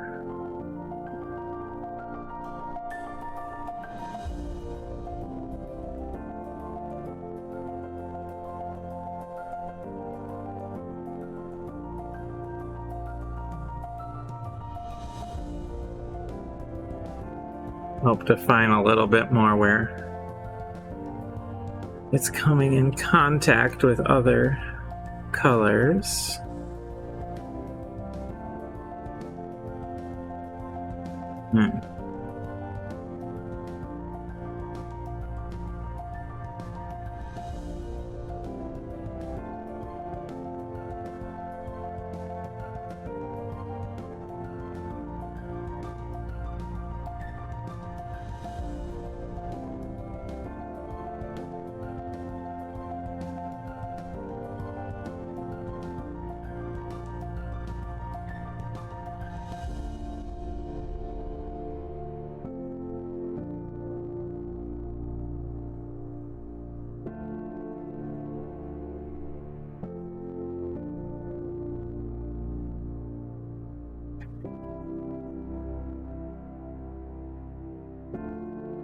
Oh, it's coming along.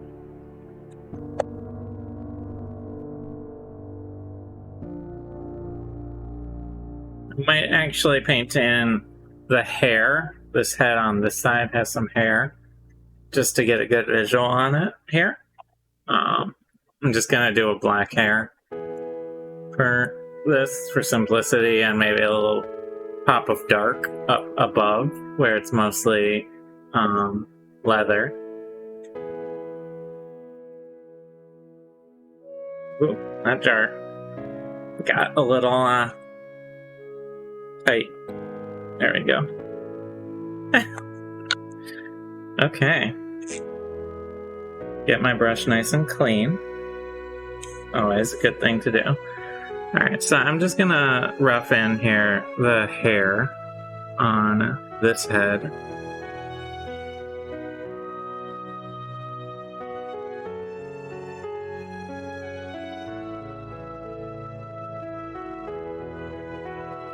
Camera. Having trouble finding the comfortable place to sit today.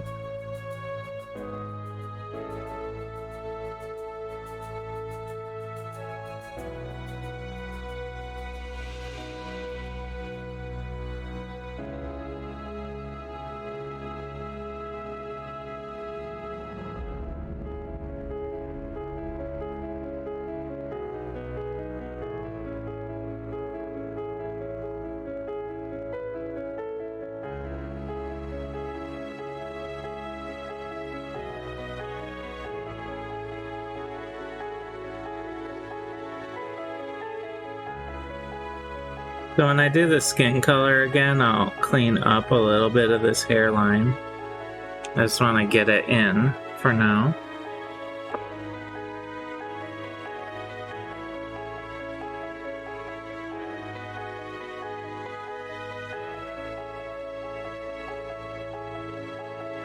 Just figure I get a little more of the finished product look going here.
Okay.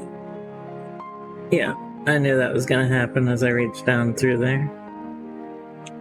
That's why I'm just trying to get this basic coloration in, roughly, so I can clean it up.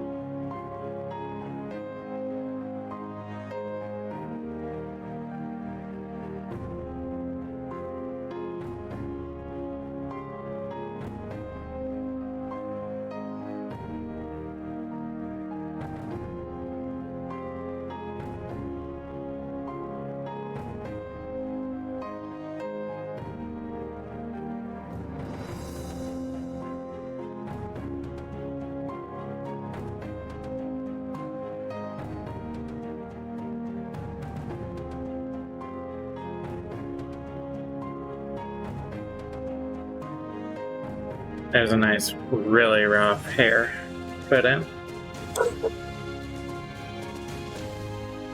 Okay. So there's a lot to do on the skin color cleanup here. I'm gonna have to go over this guy with a fine-tooth comb cleaning up all the skin color. So I might tackle that next before I move on to like metal and whatever comes up, basically. But we got our rough colors pretty much all put in, which is nice. We're hopefully filtering that, but our dog is barking a lot.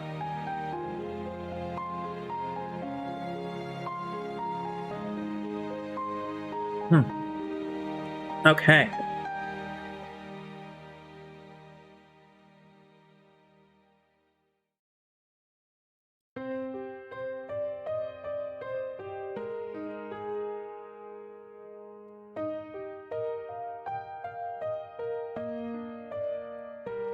So, put the dog on stream. The dog's upstairs. I have to go get the dog. That's a lot of work.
There's a lot of edges to clean up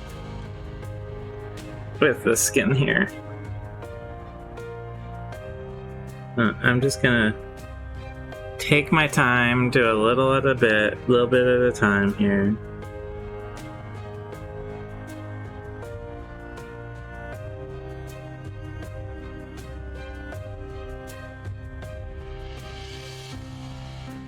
And there's also some random spots where I got different paint color on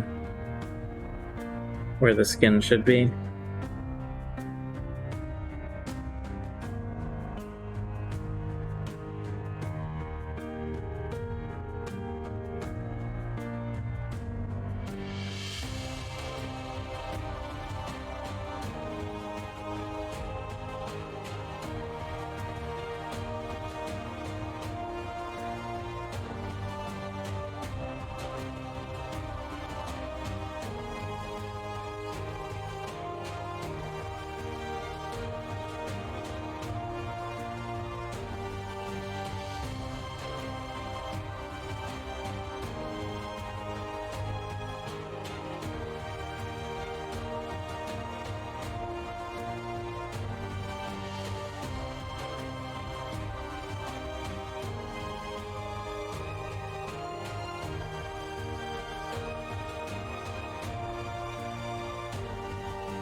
Hey.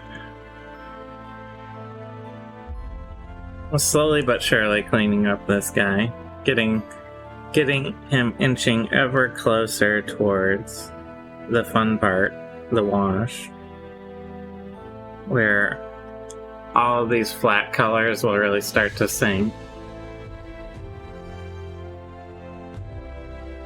But before you can get to that, you gotta get through all your base colors and make sure everything is looking just right.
This part's a little difficult. I have to flip upside down and get the knuckles and fingers that are wrapped around the hilt or handle of his club.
Clean off my brush because it's getting a little club heavy with the paint. As the paint's starting to get a little drier, clumps up a bit more.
doing some once-overs, looking over parts of this ogre.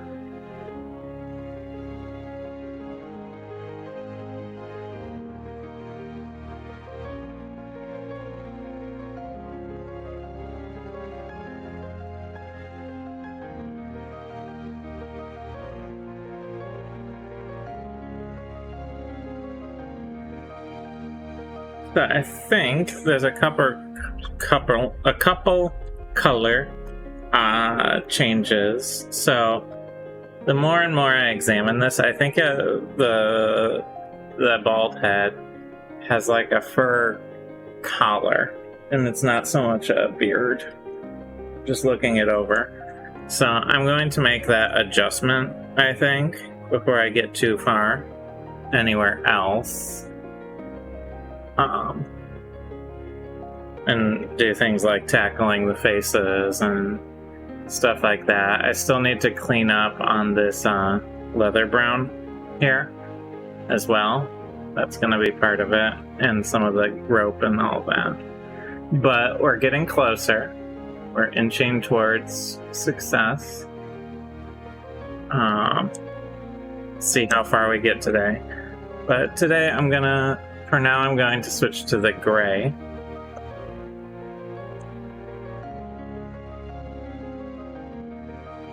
I have to do some cleanup on the gray anyway, so that's just fine.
Re-tackle that as well.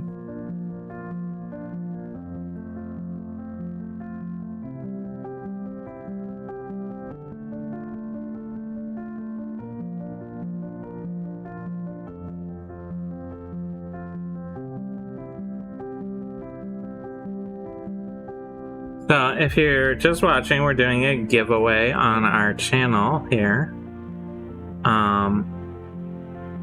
For a 5th edition, it's the Rules Expansion gift set. It's 3 separate books.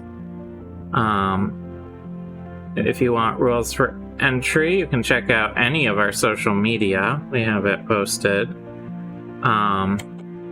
This week's code word for entry is scorpion. So make sure you check that out.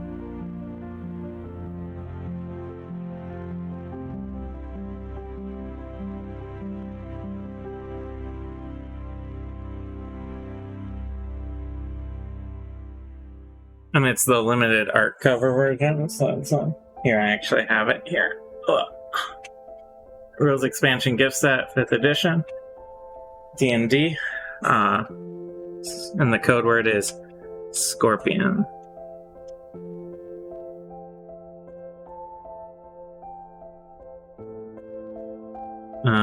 There's multiple ways to enter.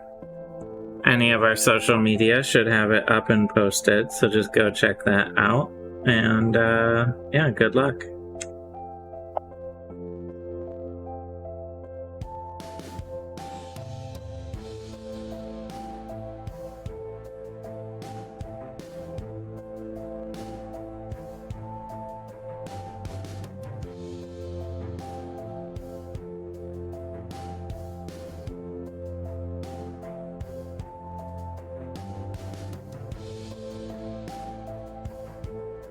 We also do a D&D show on this channel. That's Sundays at 2 p.m. Eastern is when it airs, and we also have all our old episodes in YouTube and podcast form. You can check out our website, DysonDungeons.com, to see those.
Alright, still plenty to clean up, but we're moving along pretty nicely here. I'm pretty happy with my progress.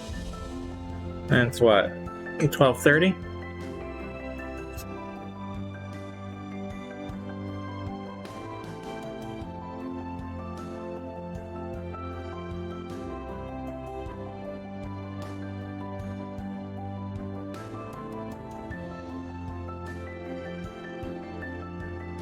Just looking over right now, making a decision about what I want to clean up next.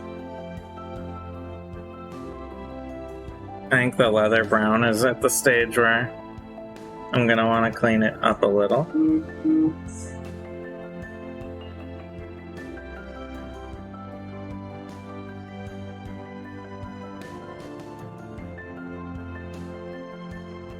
So the leather brown is this lighter orangey brown that I have going on here. It looks really nice with an umber wash on it, which it'll be getting down the road here when I'm finishing up.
Yep, coming along here slowly but surely.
Hand's getting a little sore. This is a heavier figure, actually. I'm gonna take a quick diversion and I'm gonna paint the tongue in because I feel like that'll give it some nice visual interest. I'm gonna use this scarlet red.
Down the road, I'm also going to use a tiny bit of this scarlet red in a dry brushing to probably put some like blood stainy effects in, but I just wanted to rough in that tongue there so that when I go to clean up stuff, I can clean up around it.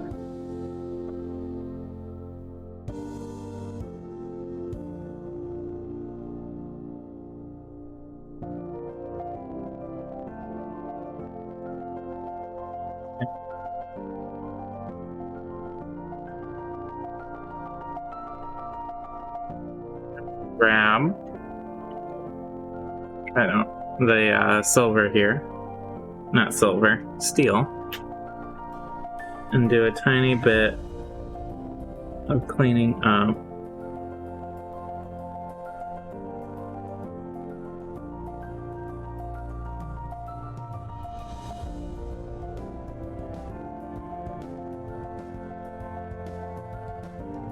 In a couple spots here.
getting a little focused in here now. So sorry if I'm a bit quiet.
Alright.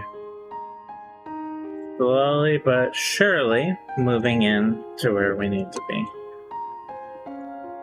Although I also got some spots here and there that I'll need to clean up. But as you can see, it's looking a little better all the time. And then once we get to the wash spot, that'll be where it really starts to pop. So, give myself a second, recombobulate. I hope everyone's doing good today. Hope everyone had a good Memorial Day weekend, at least for those of you who are in the US.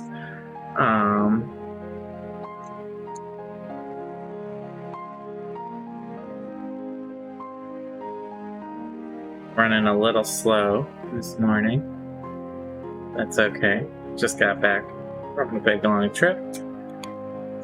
And remembering how to paint. I'm just taking the skin color here, this light blue. Doing some little bits of cleanup here and there.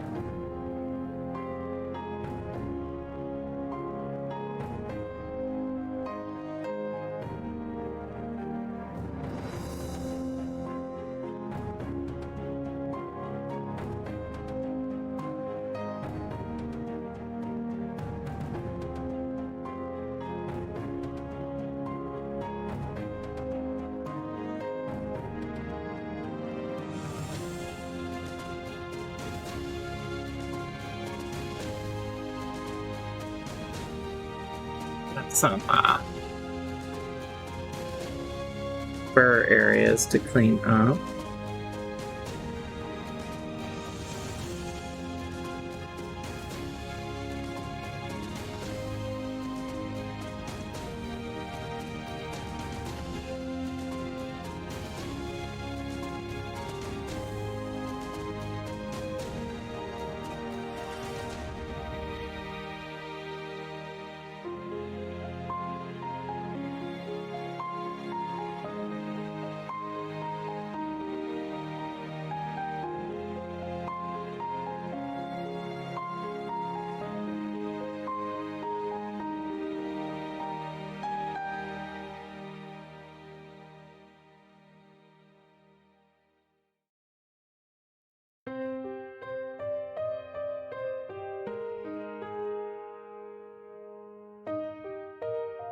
There's a lot of work to do on this hand, actually.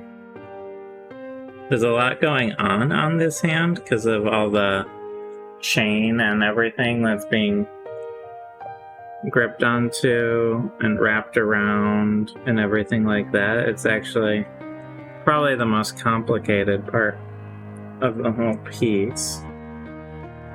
And I want to just take my time.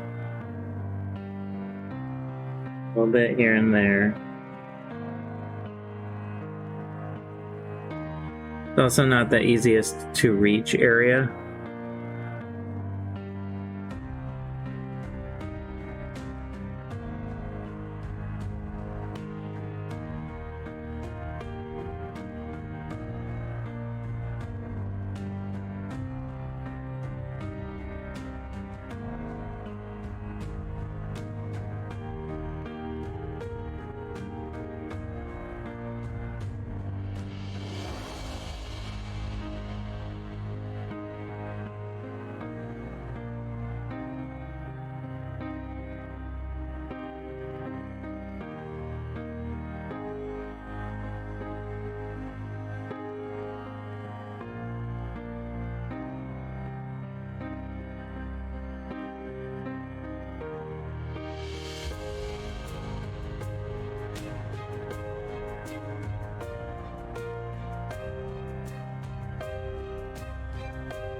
Hey.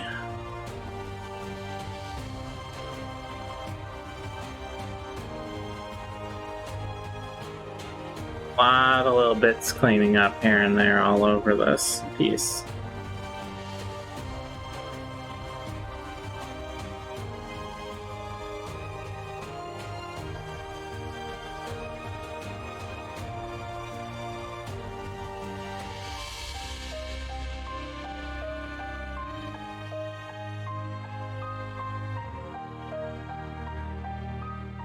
Yeah, actually, this is a fairly substantial sized piece. Even with the handle, I'm getting a little cramped up holding it. It's kind of funny. Alright, I'm gonna clean up some of the ivory spots now. I really don't need much, it's a very small area. But start getting some of that sorted out.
All right. Let's see. Back to the skin color again. As I continue to inch towards a fully fledged Ettin.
Doing a lot of analyzing here is where I'm at.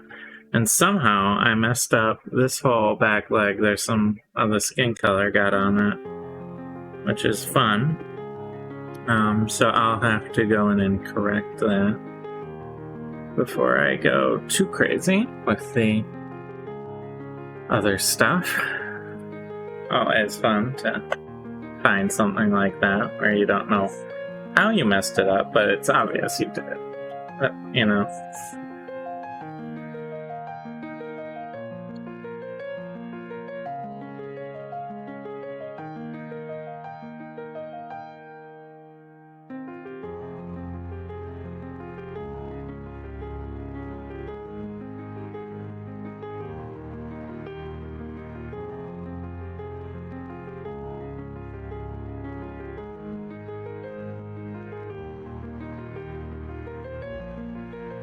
Okay.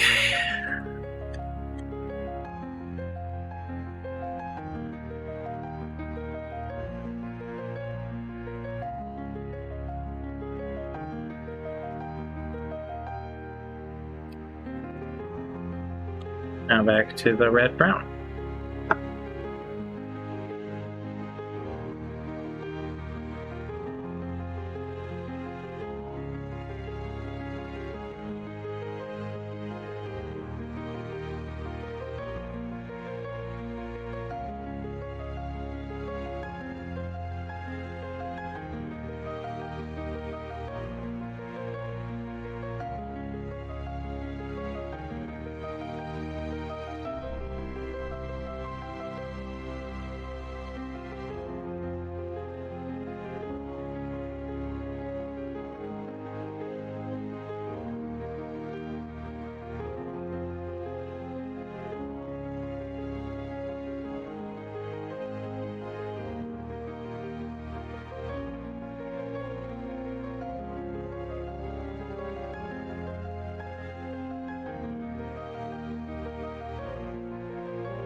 doing just a ton of extra checking here. Sorry, I am very zoned in right now.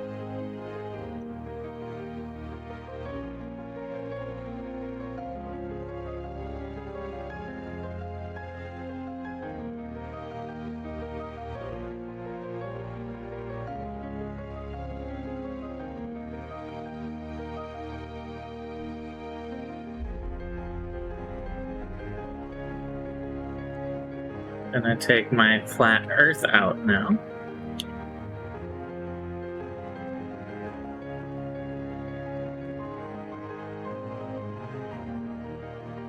Really quickly though, actually, I'm gonna take a little bit of this scarlet.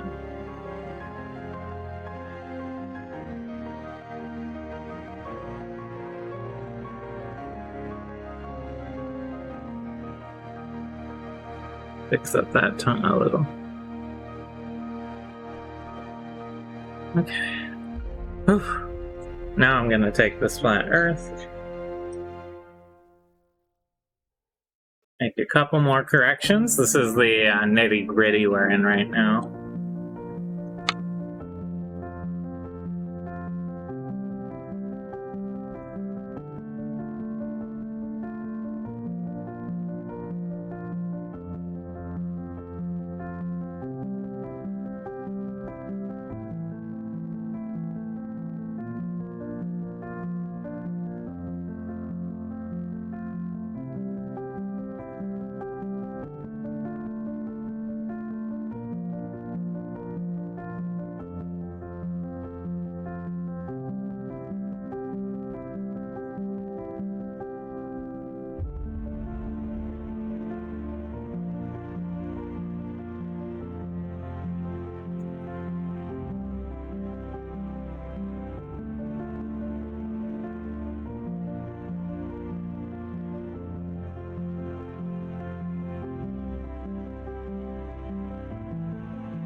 The next thing I'm gonna do is get the eye sockets darkened in, and then I might do eyeballs at some point here. Probably at the very end though, but I'm gonna get us a step closer towards finishing.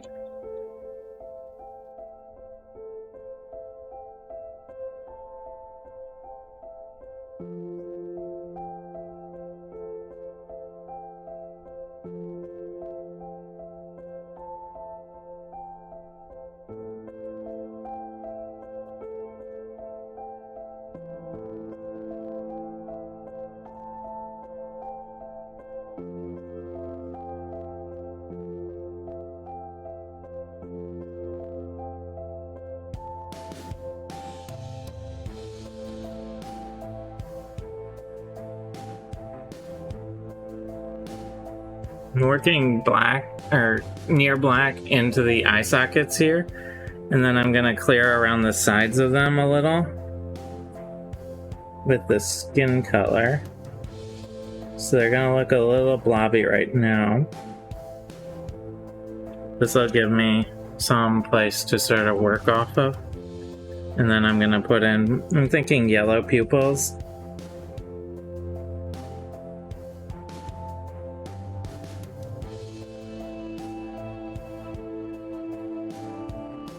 So that's just getting the darkening in where the eyes are gonna be. I will purse that back and after they dry. And in the meantime, while those are drying, I'm gonna do some gray touch-up.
There's a lot of little back and forth in some of these awkward areas. So I'm just kind of rapidly going through some of it.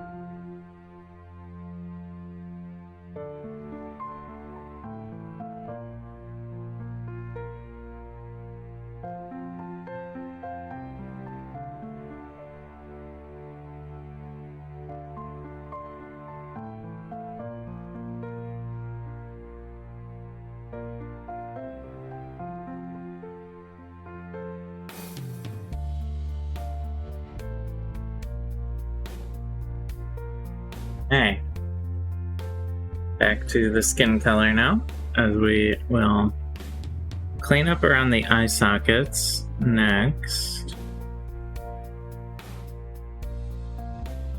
And there's a spot on one of the fingers I need to touch up. This is all very exciting, I know. All these little tiny single spots here and there.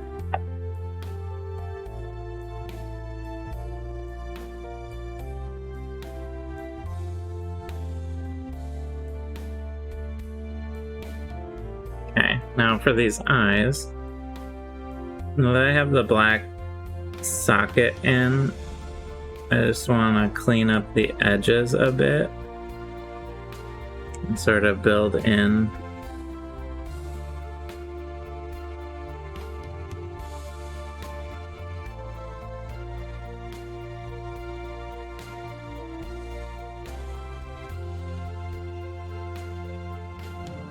Where the eye itself is.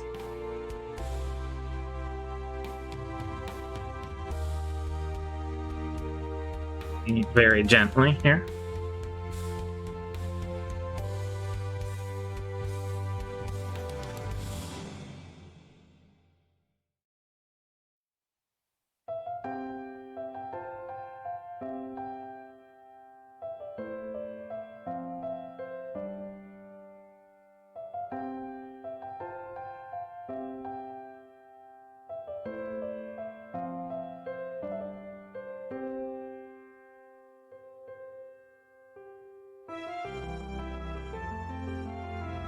A little too far on that eye, but that's okay.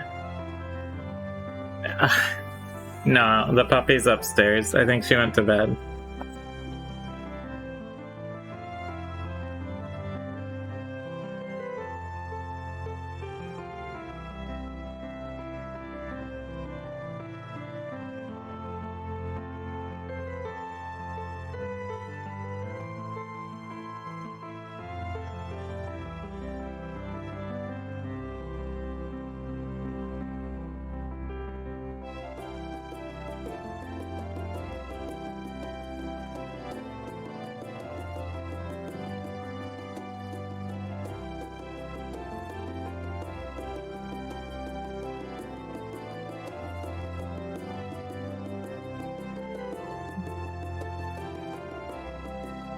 You're rioting. Oh no.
Okay.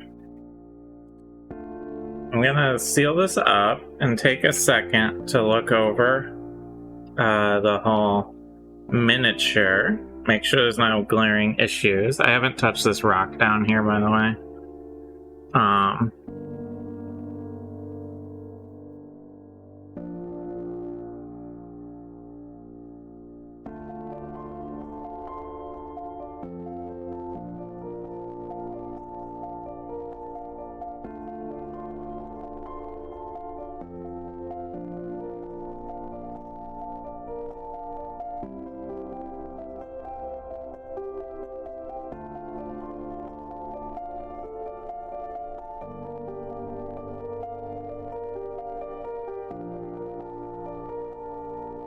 So I think what I'm gonna do here is, I'm pretty happy with how all of this base code is.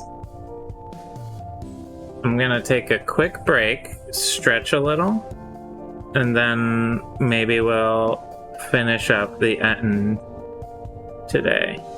Well, there's one thing I forgot to do.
Gonna get those nails in.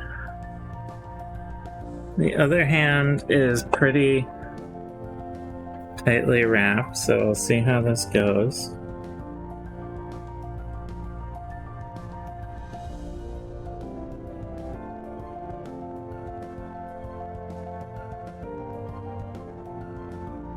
Too bad, all things considered. Alright, so I'm going to leave this guy to dry for a minute. We're gonna do some washing to really bring this from being flat to a very dynamic piece. And then we're gonna finish like the eyes and stuff after a wash.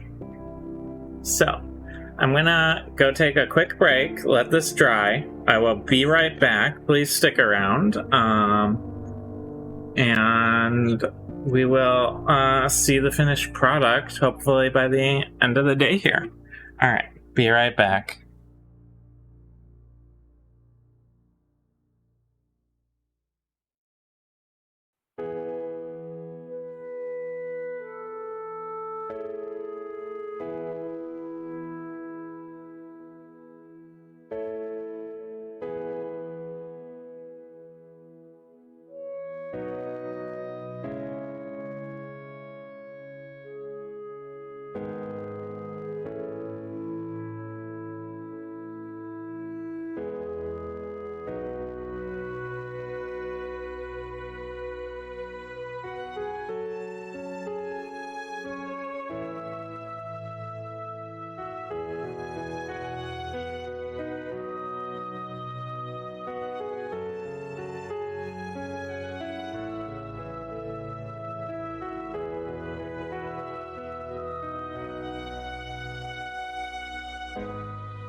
Hey, I'm back. Come here.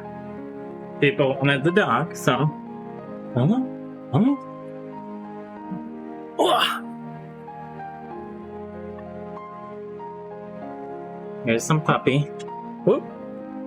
Yeah, stand up. There you go. She's very camera shy. Oh. Here's our puppy time.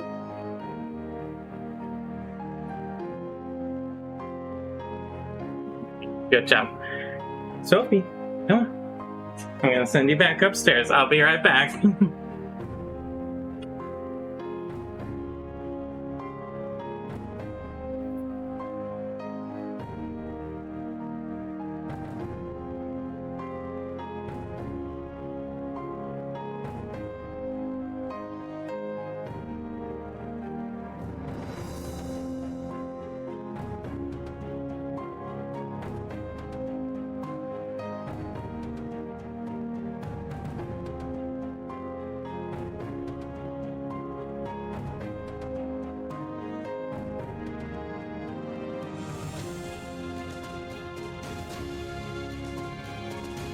Okay, puppy done. I did the puppy. Showing. Okay, where are we? I think we're at wash time. So all of these colors that are looking kind of flat will start to sing. I'm gonna do 2 washes on this. I'm gonna do a dark gray wash, and I'm gonna do a a umber wash on the leathers, but and a dark gray on the main thing. So I'm gonna start with the umber wash, I think. So get that ready. For the umber wash, I'm gonna be using my blue handle brush here. We wrap up the day, and this is where it all really starts to come together. I'm probably gonna do umber on a lot of the metal as well.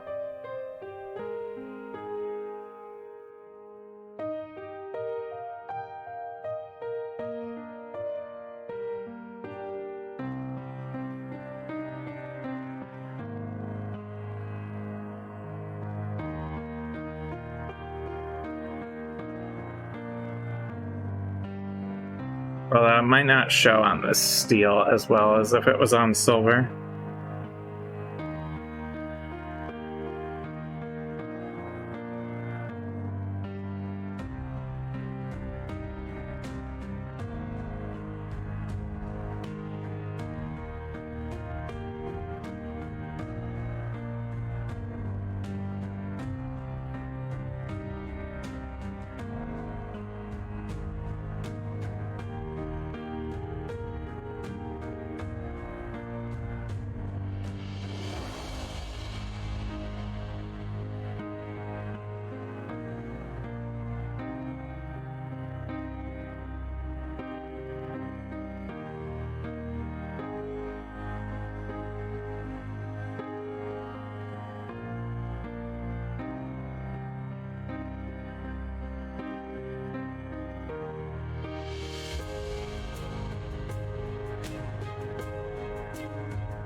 You can see this is where there's a lot more variation starting to come in.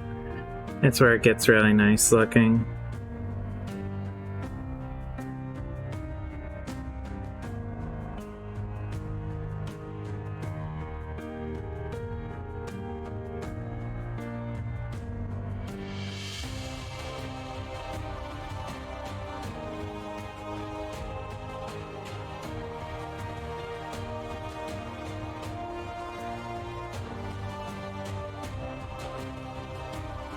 Switch to my even larger brush here.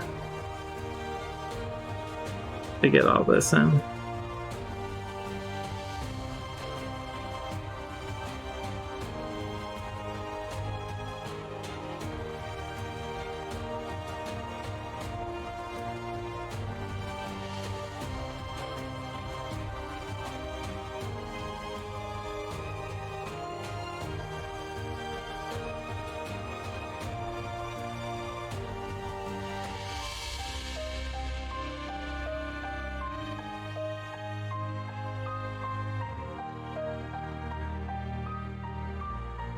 Is it a pretzel day for you?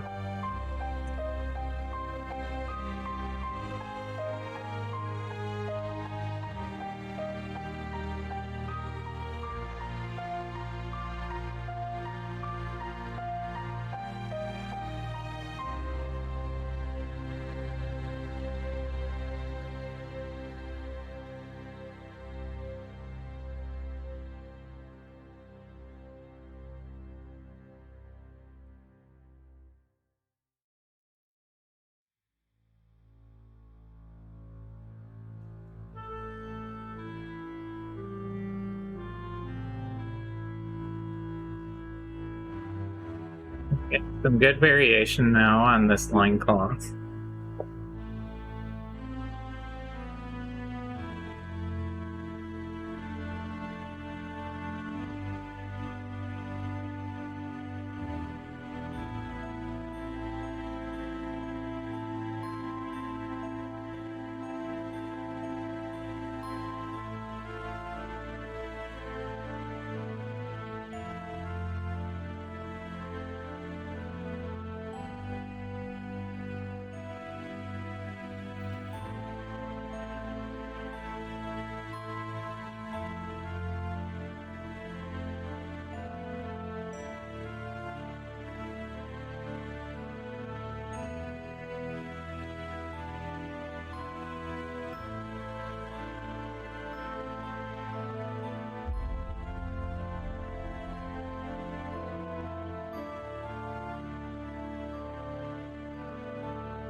Every day is a pretzel day. It's good. That's a nice sentiment.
Alright, so you can see how much the wash really does a number on a lot of this and really brings out contrasts as I go through here.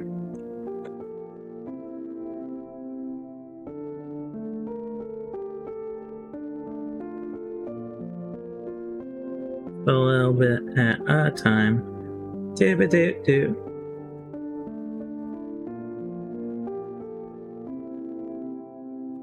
I'm getting a little weird right now.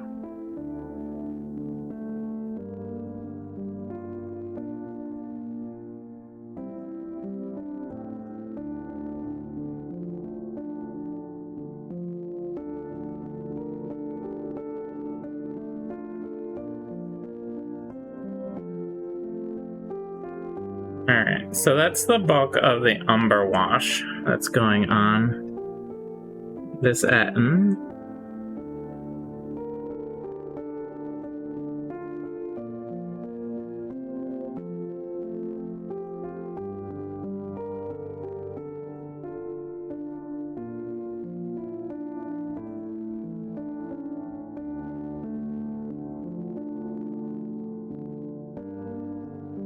The next is going to be a dark gray. We're going to do on a lot of the body. It's going to tone down a lot of them.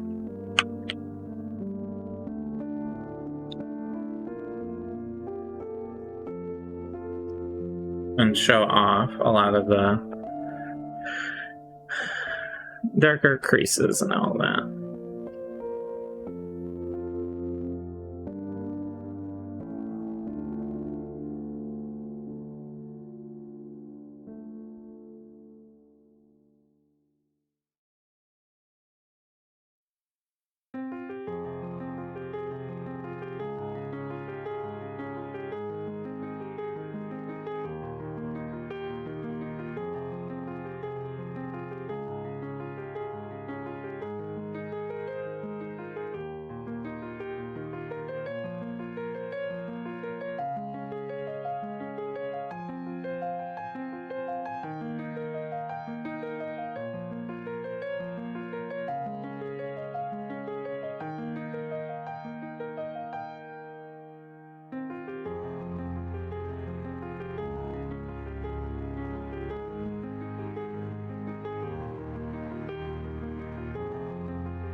Alright. Sorry about being so quiet. I am tired today. I hope everyone else is having a good day, though.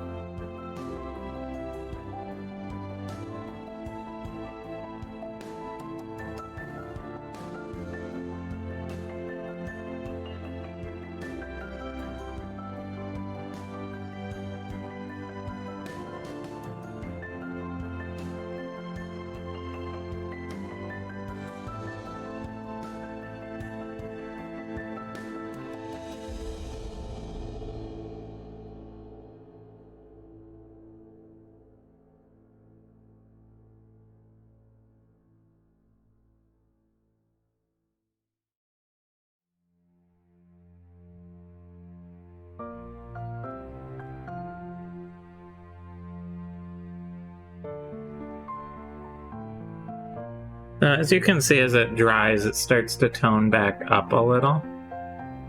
But your day just got better. That's good. Did something good happen?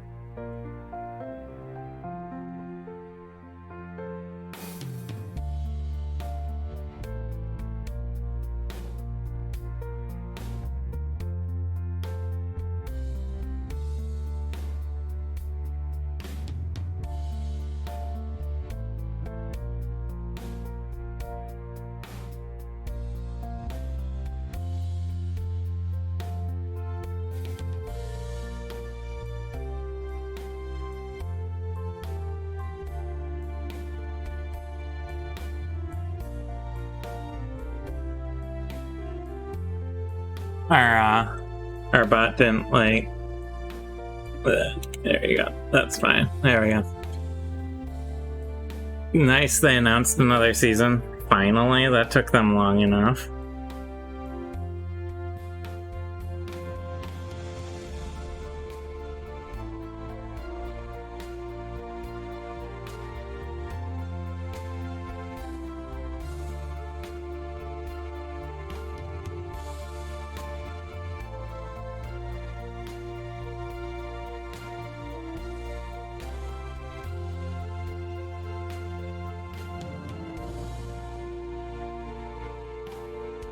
Maybe the holdup was just figuring out a schedule, because I know Taika Waititi's super busy all the time.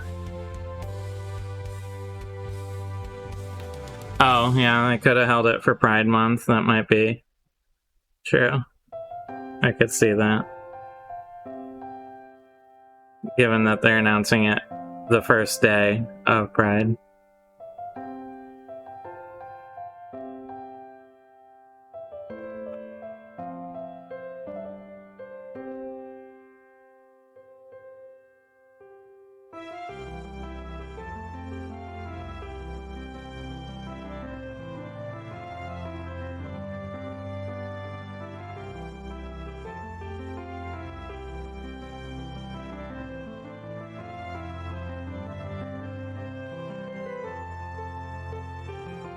That would make sense.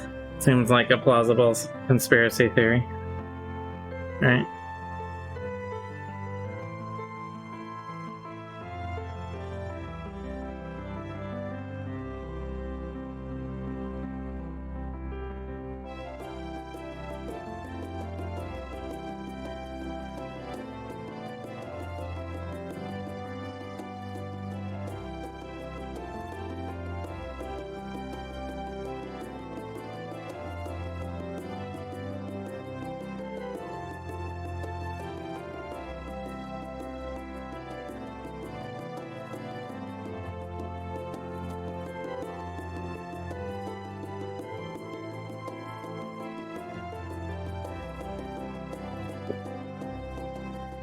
It's a good amount.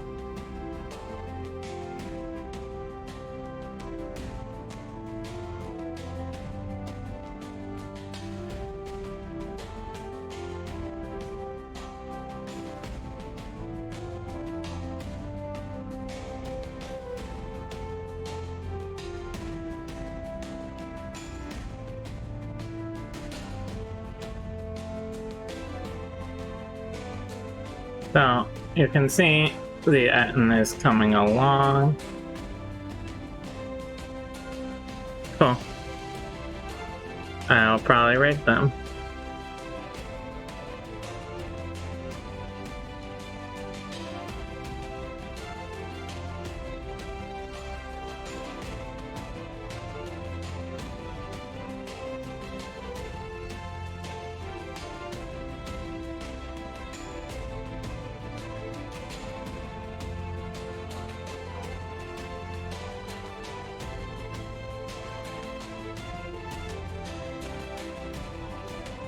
When I finish up here. Do we have any pirate minis to paint? I don't think we currently have any pirate minis, but if you want to get some, I would paint them. Well, yeah, we keep running into pirates, but now we probably won't run into like any pirates, right?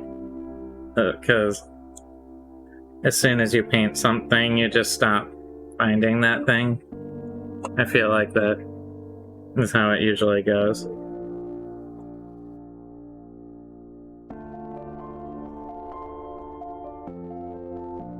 Bandits are just land pirates. The pirates are bandits of the sea, just like tuna.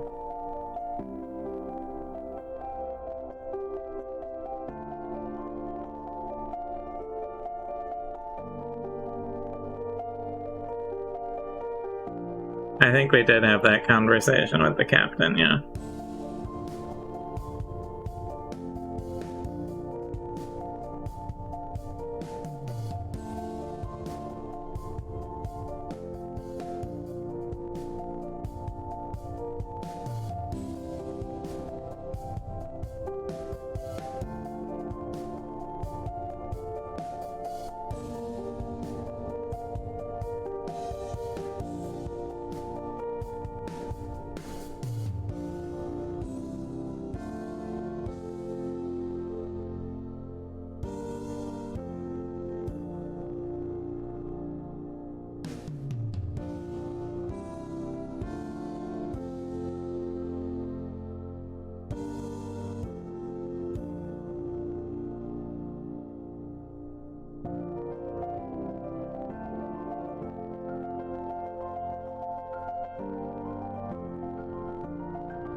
Switching to a slightly more focused spot application for some of this wash now.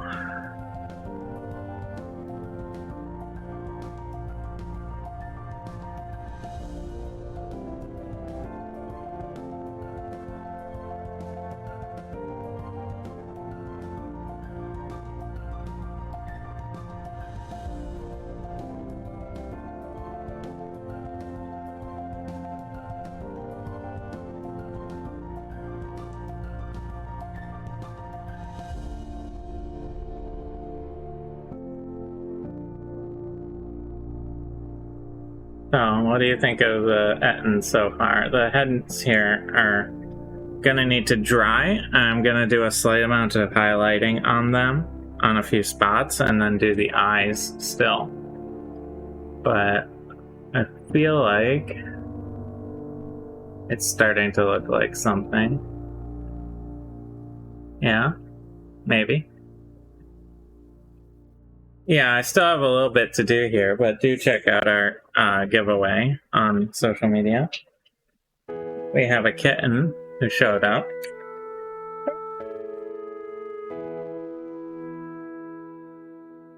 He won't come over. I asked nicely, so, you know. So I have a few extra things I want to do as the wash starts to dry here.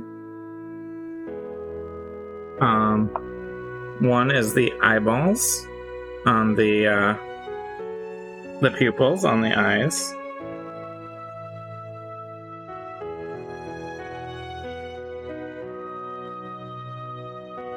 For that, I'm gonna pull out my yellow. Ogre the Ettin. 9s will make this round.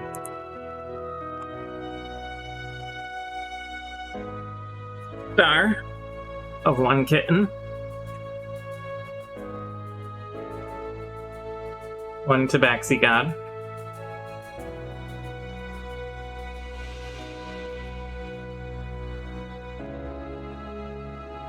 Okay. Alright. I'm gonna do the eyes quick, and then there's a couple little details I want to put in as I wrap up here. But to do the eyes,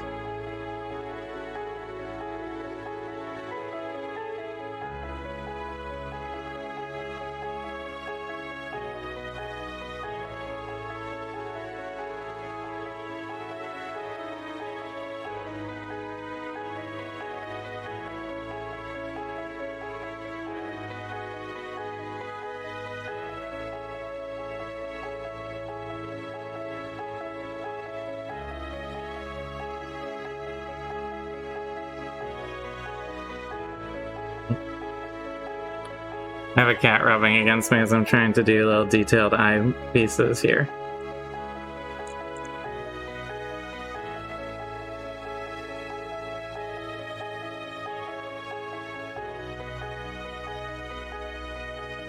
So, there'll be a tiny bit of cleanup there on the smaller head where the cat was clawing at my leg as I did it.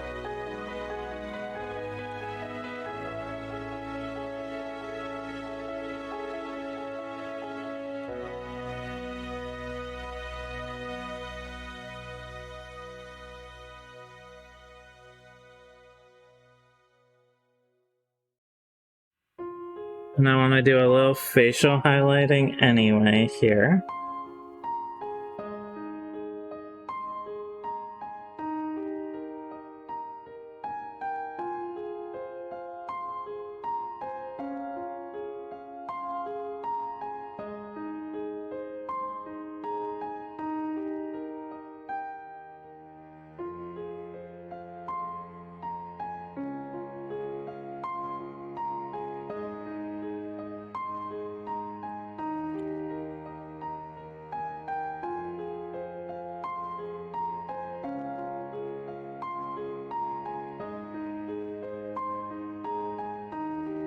What I'm doing is I'm bringing back in the skin color to add some highlight spots on the face, and then I'm going to do some spot washing.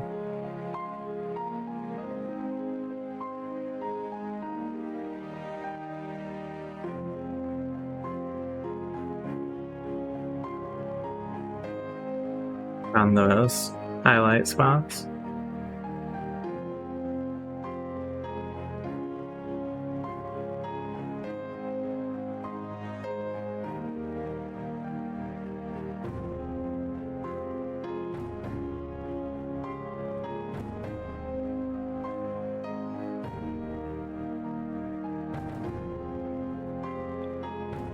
Yeah, it's trying to climb up.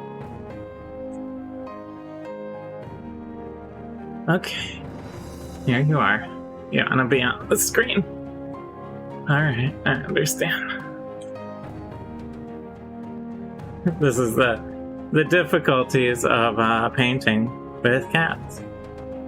Sometimes they demand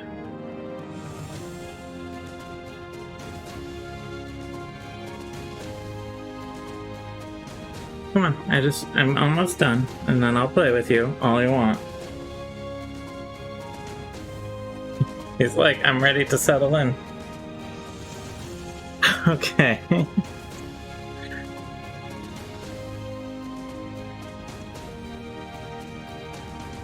Alright, where was I?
I'm gonna pull this off the handle for a moment here.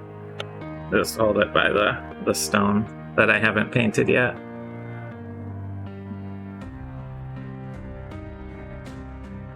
As I do some more detailed face washing here.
So it's gonna lose a little bit of its luster as it dries. Right now the wash is a little shinier than what the final version will look like.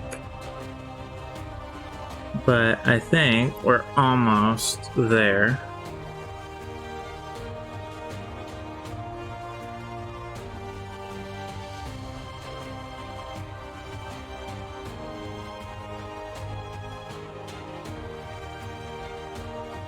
So, to round things out, I'm gonna do a little bit of fun detail here. I'm gonna take this scarlet red, get a little drop of it out, clean off my brush. And then on a few parts, like this sickle here, I'm gonna just dry brush in a little blood effect.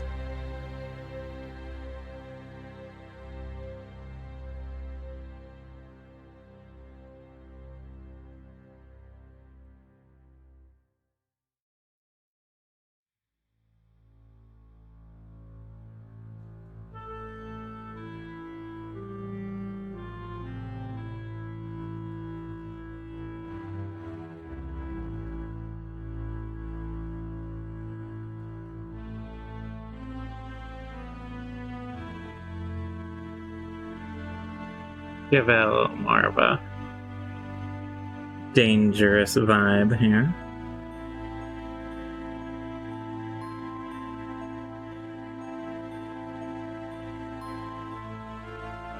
So on the club here.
Give him a slightly bloody club here.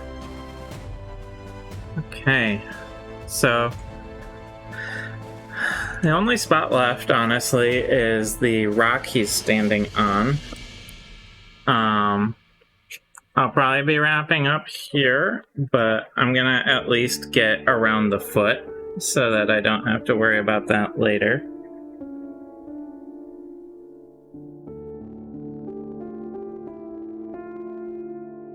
So I'm just taking some gray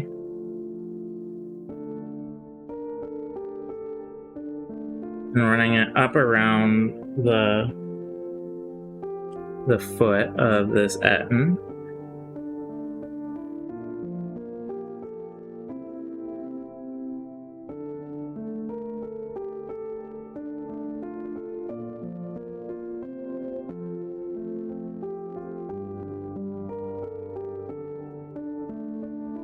This will create a little bit of a barrier between the finished painted foot and the unfinished stone, so I can go in and paint the rest of it later.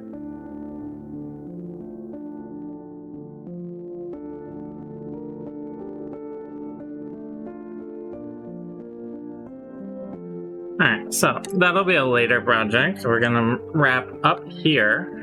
Thank you everyone who came to check us out. Here is my Ettin.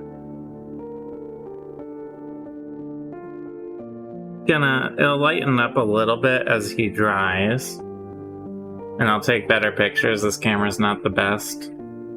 It's getting a lot artifacting. So check out our social media for better pictures of this Ettin. Also check out our social media for our giveaway. We're giving away our 3-book set, the Rules Expansion gift set for 5th edition D&D.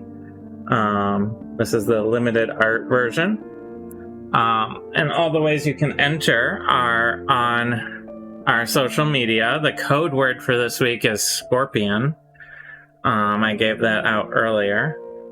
And please check that out. Feel free to enter all of that good stuff. Get my camera.